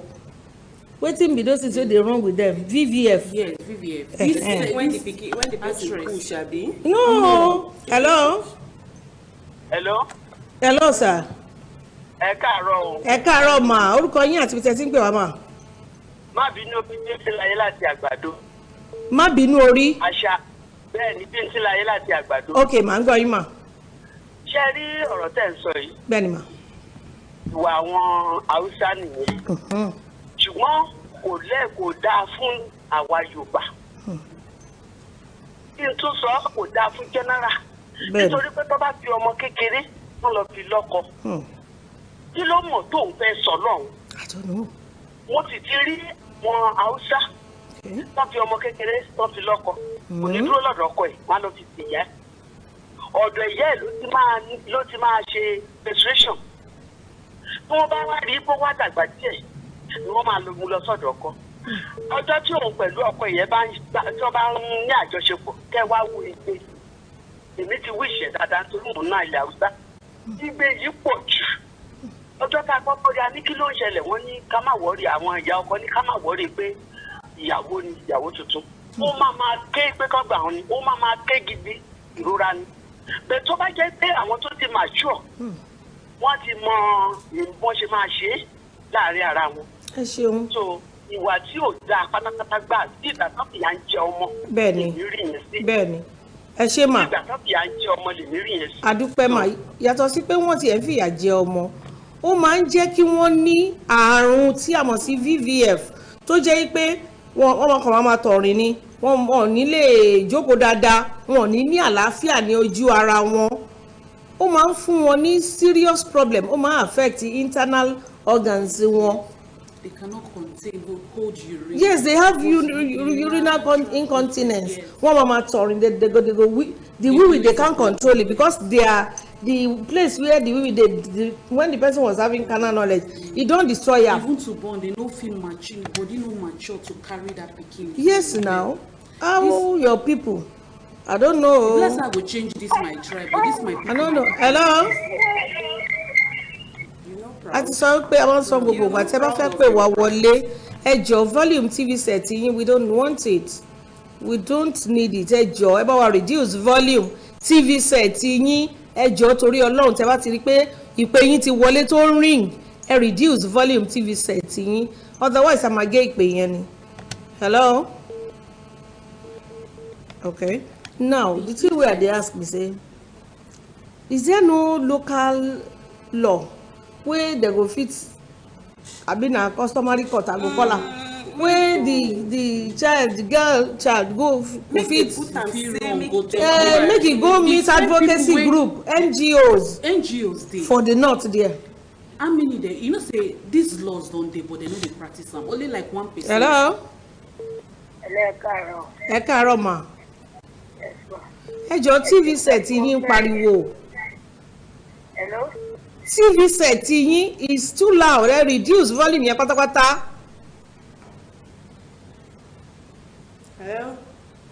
Hello. She's gone.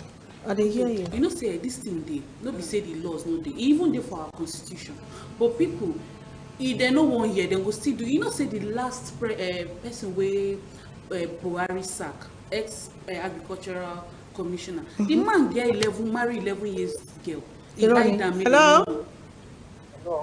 Hello, sir. Hello, sir. Gbọ́ yín dáadáa. Orúkọ tèmi ni Adégòkè láti Ṣàṣà. Adégòkè láti Ṣàṣà. Okay, à ń gbọ́ yín dáadáa ní ìsìn. Ìṣèlú ìjọba egun ní gbowó ọjà lókè. Kẹrí gọ́ọ̀mẹ̀ntì lè bá wa mójútó àárín yẹn. The reason why the most of gómìnà gan tó wà ní north yẹn náà àwọn gan ṣe. Ẹ̀rọ sàmì most of gómìnà wọ́n jẹ́ gómìnà tó yẹ pé àwọn ló yẹ kó bá wa mójútó àárín yẹn. Wọ́n ti ẹ̀ka tó da pẹ̀lú àwọn ọmọ yẹn àwọn ọmọ yẹn wọ́n sì kéré wọ́n bọ́jú ọ̀la wọn jẹ yìí. Bẹ́ẹ̀ni. Wọ́n ṣe nǹkan tó da fún ara wọn ọ̀rẹ́ sí wọn. Nítorí pé kò lẹ́sìn ìjọba ní pé wọ́n bá ti ṣe pọ̀ àìrí náà ti pọ̀ síbẹ̀ yẹn wọ́n jẹ àwọn yà. Wọ́n jẹ́ wá jẹ wọ́n yà wọ́n wá wo pé àwọn kan ní owó ju àwọn kan lọ lọ́dún sẹ́yìn. Gọ́ọ̀mẹ̀ntì lè ṣe eré àyè very very very good. Ẹ ṣeun adúpẹ́. The man talk say he say the governors in the north then they do am. As you dey talk am now. Na dem dey do am all of them. So who wan bring the rules? He say but na government say federal government suppose to enact law. E dey but na still dem still dey do am. All of them get small small. Hello. Coded. Abeg e dey sweet abi. Hausa àti Igbo ti Yorùbá o, Wazobia ni ẹ máa wò.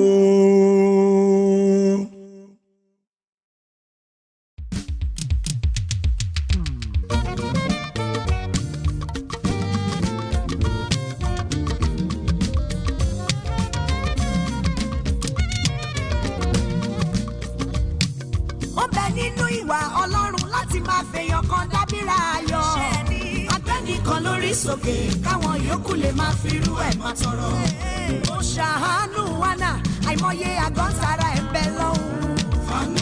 Ọlọ́run láàrin èrò ṣe mí lóore. Bàbá o, bàbá ti sọ ohun máa ṣe nìkan jò. Bí ìdè ilé yóò jẹ́ kó pàdé lóore.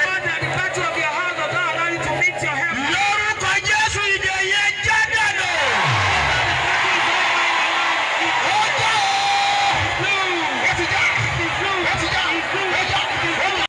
Ọpẹ́ ni fún Olódùmarè ọba ìkú o. Thanks be to God of the living. Alágbára nínú àwọn ọ̀run. Heaven. Ẹ̀yin ọ̀run a gbé yín ga. You heaven we exalt you. Ẹ gbọ́ gbogbo ènìyàn. Listen everyone. Níbo ló wà? Where are you? Tó ti ń gbọ́ mi. That you are listening to me. Bàbá mi ti ń bẹ ní My ọ̀run. Father that is in heaven. Olùgbàlà aráyé. The Savior of the whole universe. Olùgbàlà rẹ. Your Savior. Olùgbàlà mi. You're my Savior. Ó mà rán mi sí ọ. He sent me to you. Mo sọ tẹ́lẹ̀. I decree. Lórúkọ Jésù. In the name of Jesus. Ọwọ́ agbára ìgbédìde. The power of upliftment. Tí ọdún yìí máa fi pé ẹ. That this year is going to profit Ní you. orúkọ Jésù. In the name of Kó Jesus. wọnú ayé rẹ To lọ. come into your life. Ẹgbọ́n ẹ̀yìn ẹ̀. Blessed people of God. Mo ti ẹnu bọ ẹ̀jẹ̀ Jésù. I immerse my mouth in the blood of Mo Jesus. dúró lórí àpáta Kristi. I stand on the rock of Christ Jesus. Mo fẹ̀yìn mi ti I àbélébò. rest my back on the cross Mo of sọ̀rọ̀ Calvary. àṣẹ And I say a word of authority sínú ayé ẹ̀. into your life. Òkè tó gùn. That mountain that you climbed. Tó ò lè gùn. That you couldn't climb. Lórúkọ Jésù. In the name of Jesus. Ọ̀run fà ẹ́ sókè. Heaven draw you up. Ẹ gbọ́. Listen. Bí Olúwa bá ṣe okun àti agbára. If the Lord be the strength and Ó power, di dandan kó gòkè. it's compulsory for you Lórúkọ to Jésù ó yá gun òkè ibi I gíga. command you to climb up the great Jésù mountain. Olúwa wa. In the name of Jesus. Ẹgbọ́n ẹ̀yìn ènìyàn. Blessed people of God. Ìṣẹ̀lẹ̀ kan fẹ́ There ṣẹlẹ̀. is one occurrence that was Ọwọ́ agbára kan fẹ́ ṣẹlẹ̀. There is an hand of power that was Ọwọ́ agbára kan fẹ́ rìn. The hand of power wants to walk. Ọwọ́ agbára kan fẹ́ la ayé The hand kọjá. of power wants to go through the world.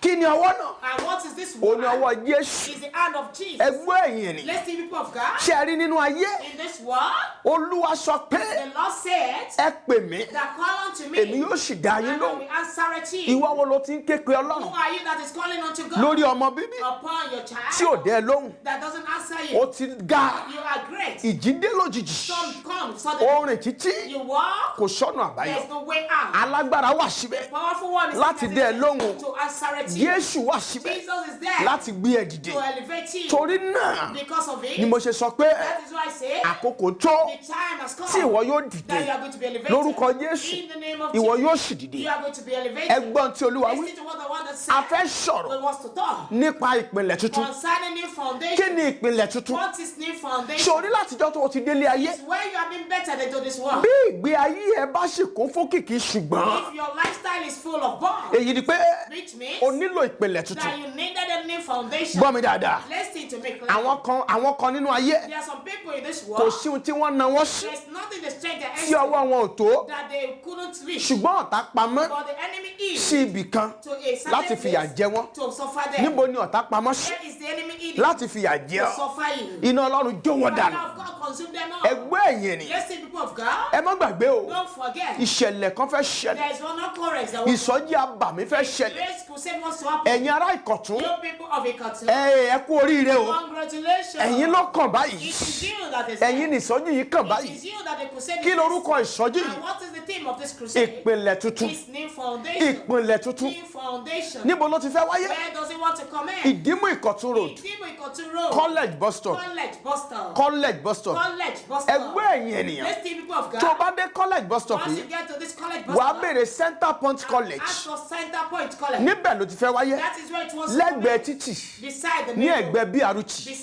Ẹ jẹ́ ká sáré sọ̀rọ̀ Ọlọ́run. Ìṣẹ̀lẹ̀ kan ṣẹlẹ̀ tí mo fẹ́ ká fi ìdí rẹ̀ múlẹ̀. Kí ni ìṣẹ̀lẹ̀ náà? Àwọn ọmọ wòlíì wọ́n wí fún wòlíì pé wọ́n níbi tá a wà yìí wọ́n ló há wa gágá. Jọ̀ọ́ fún wa ní àyè kí a lọ fi ìpìlẹ̀ lélẹ̀. Wòlíì wí fún wọn pé ẹ máa lọ. Tó bá jẹ́ pé wọn ò sọ̀rọ̀ wọn ò ní ní òmìnira. Wọn ò ní ní òmìnira. Nígbà tí wọ́n sì lọ ẹgbẹ́ ẹ̀yìn ènìyàn lóòótọ́ àti òdodo wọ́n kọ́ ibòmíràn tó tóbi ju ti tẹ́lẹ̀tẹ́lẹ̀ lọ tí a pè ní new foundation. Ẹgbẹ́ ẹ̀yìn ènìyàn ṣe rí ilé ayé òyì ẹlòmíràn. Ẹ rí ẹni àti tó ṣe wedding lẹ́yìn kó tó ṣe wedding yẹn ọkọ ẹ̀ fẹ́ràn ẹ̀ gbogbo nǹkan wà okay lẹ́yìn tó ṣe wedding tán tí wọ́n wọlé lójijì ọkọ wa ń wò pé bẹ́ẹ̀ kó bẹ orí ẹ̀ ìkórìíra dé gbogbo ẹ̀ dàrú kò mọ̀ mọ̀ o ọkọ ẹ̀ ogun lé wọn ni ó ti já wálẹ̀ dànù ẹlòmíràn nílé iṣẹ́ lójijì ilé iṣẹ́ yẹn ò lè kọjá ibi tó wà mọ́ kì í ṣe ẹjọ́ àwọn náà ìjìlé wọn ló fẹ́ sí wọn o ní láti gbéra láti fi ìpìlẹ̀ tuntun lélẹ̀ ẹgbẹ́ ẹ̀yìn ènìyàn àwọn kan wà ibi ọmọ ni wọ́n dúró sí fún wọn òun wojú Olúwa fún ọmọ òun wojú Olúwa fún ọkọ iṣẹ́ ò lọ déédéé gbèsè lójoojúmọ́ ó lé wọn ò jẹ́ kó bá gbogbo ọgbọ́n tó nílò títà fi ọkàn ẹ balẹ̀ Jésù wà láàyè síbẹ̀ ká tó lọ gbàdúrà pé ẹ̀rọ ìbánisọ̀rọ̀ yìí fún more information 080 297 244 60 gbọ́lẹ̀ kan sí 080 297 244 60 ìkejì 070 67 17 0079 mo gbàdúrà lọ ibi ògo wàá rí nọ́mbà yẹn tó ń move lórí amóhùnmáwòrán yìí ó lè pè mo ń bọ̀ ná torí àyè máa gbàdúrà ṣùgbọ́n sáré sọ fún Ọlọ́run ọfà ọ̀dájú abiyamọ tó dá ayé mi dúró kí ló dúró ṣe fò jáde ó yẹ àdúrà orúkọ Jésù orúkọ Jésù orúkọ Jésù ọfà ọ̀dájú abiyamọ lára mi fò jáde Jésù Olúwa wa ẹ gbọ́ ọ̀rọ̀ kejì ẹ gbàdúrà ẹ kígbe Olúwa ọwọ́ adánidúró lára mi ọwọ́ afanisẹ́yìn nínú ayé mi nínú ìgbéyàwó mi ó yá gbẹ ẹ sọ di àdúrà orúkọ Jésù orúkọ Jésù ọwọ́ adánidúró ó yá gbẹ Jésù Olúwa wa ẹgbẹ́ ẹ̀yin ènìyàn èmi nìkan kan mo wà níbí mo fẹ́ kó o gba iná jẹ kí ogun ayé ẹ̀ lànà ṣùgbọ́n mo ń bọ̀ mo máa tó padà wá láìpẹ́ jọjọ.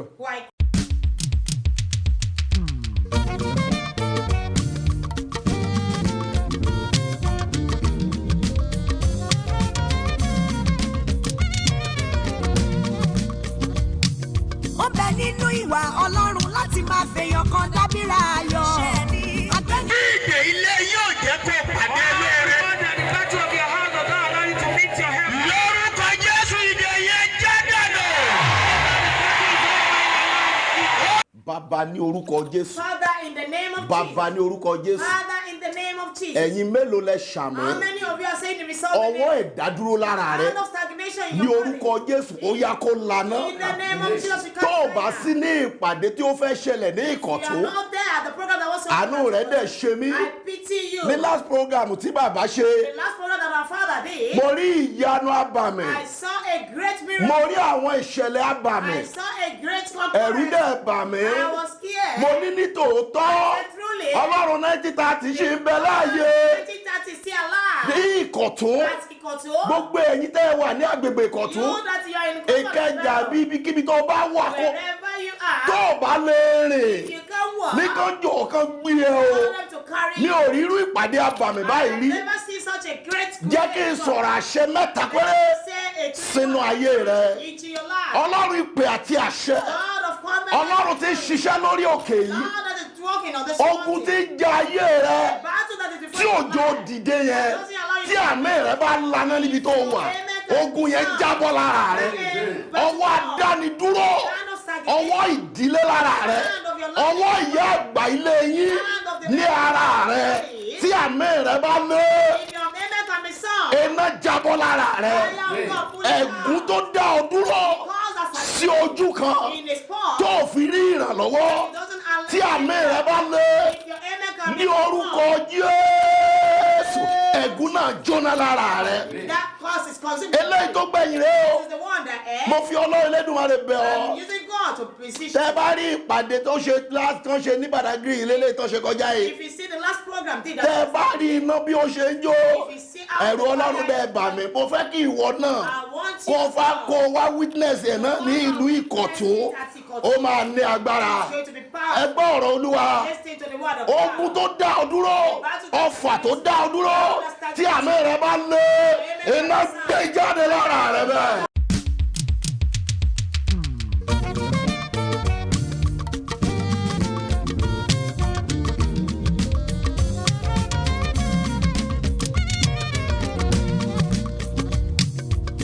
Nínú ìwà Ọlọ́run láti máa fèèyàn kan dábìrà ayọ̀. Àgbẹ̀ni. Ìdè ilé yóò jẹ́ kó pàdé lóore. Lórúkọ Jésù ìdè yẹn jẹ́ dànù. Ẹ káàbọ̀ padà o. Ọ̀rọ̀ lẹ́gbọ́n yẹn o. Ẹgbọ́n tí wòlíì mi sọ. Bàbá wòlíì yẹn gbogbo tí wọ́n wí yẹn. My prophet have said. Wo bí àwọn kan rò pé kò sí wòlíì mọ́ ni. Some people think there's no more prophet. Wòlíì sì wà ìránṣẹ́ Ọlọ́run sì wà. There are prophets. Èmi kì í ṣe pásítọ̀. I am not a pastor. Mo kí gbogbo àwọn pásítọ̀. I greeted all the pastors. Wòlíì lèmi. I am a prophet. Tí máa ń fi iná jagun. That I use fire to wage. Ẹnikẹ́ni tó bá sọ pé kó má lọ bí ìsọjí. Whosoever that asks you not to go to. Tí pásítọ̀ ẹ bá ní o má lọ bí ìsọjí. If the pastor says you shouldn't go. Wo pásítọ̀ gan nídìí àdúrà. Pastor himself did it. Àwa gan ń gbàdúrà. We ourselves we are praying. À ń lọ sórí òkè. We are going down to. Wo bí wá kọjá jọ gbàdúrà. Come and let us pray together. Bọ́lọ́run bá gbé dìde tán. If the Lord wà á tún bless pastor ẹ̀. you are going to bless. Ẹ̀yin ará Badagry. The people of Badagry. Tó bá dé Badagry roundabout ní gbogbo ọjọ́ Thursday.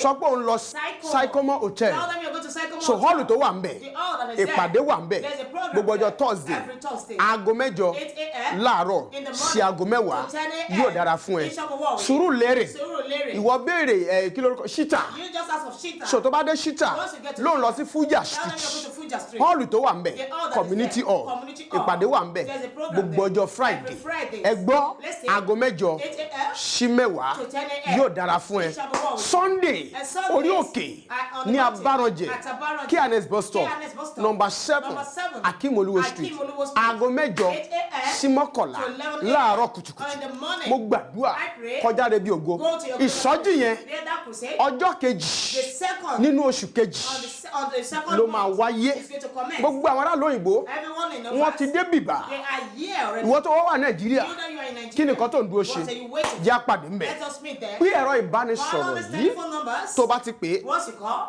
fún ẹ̀kúnrẹ́rẹ́ àlàyé ni o 080 297 244 60 gbọ́lẹ̀ kan sí 080 297 244 60 èmi ni tí ní tòótọ́ wòlíì Olúwarótìmí Ilésànmí aka Baba Zion orúkọ ìjọ yìí ni Light of the Living Apostolic Church. God bless you.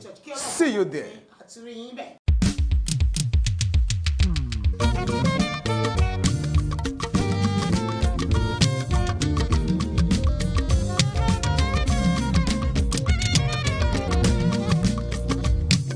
Ó bẹ nínú ìwà Ọlọ́run láti máa fèèyàn kan dábìrà ayọ̀.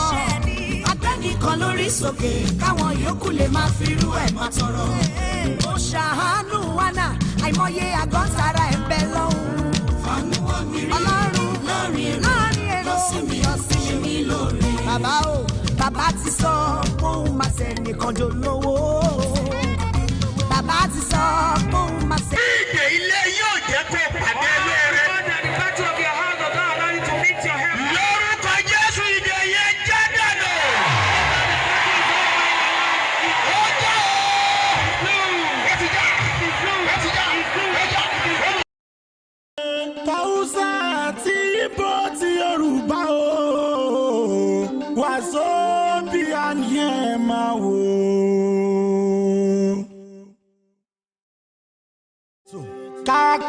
lẹ́kọ̀ọ́ ká fòye ayé yẹra wa ká dára wa lára yá òun ò gbẹ́yìn níbẹ̀ o àwọn lọ́gà adìyẹ funfun làgbàdìyẹ orí ni wọ́n ò lè dì í ẹṣin tó ṣíwájú ló gbapò gíní náà alára tára dá ìgbà aṣọ ní tálágẹmọ Wazobia Plus on MITV olóòtú ètò lọ́mọ Bọ́lá lèmi àdùfẹ́ dábìrì pẹ̀lú àwọn tó ń jọ ṣàtọkùn ètò orí wọn pé Hausa àti Ìgbò ti Yorùbá o Wazobia ni ẹ máa wò.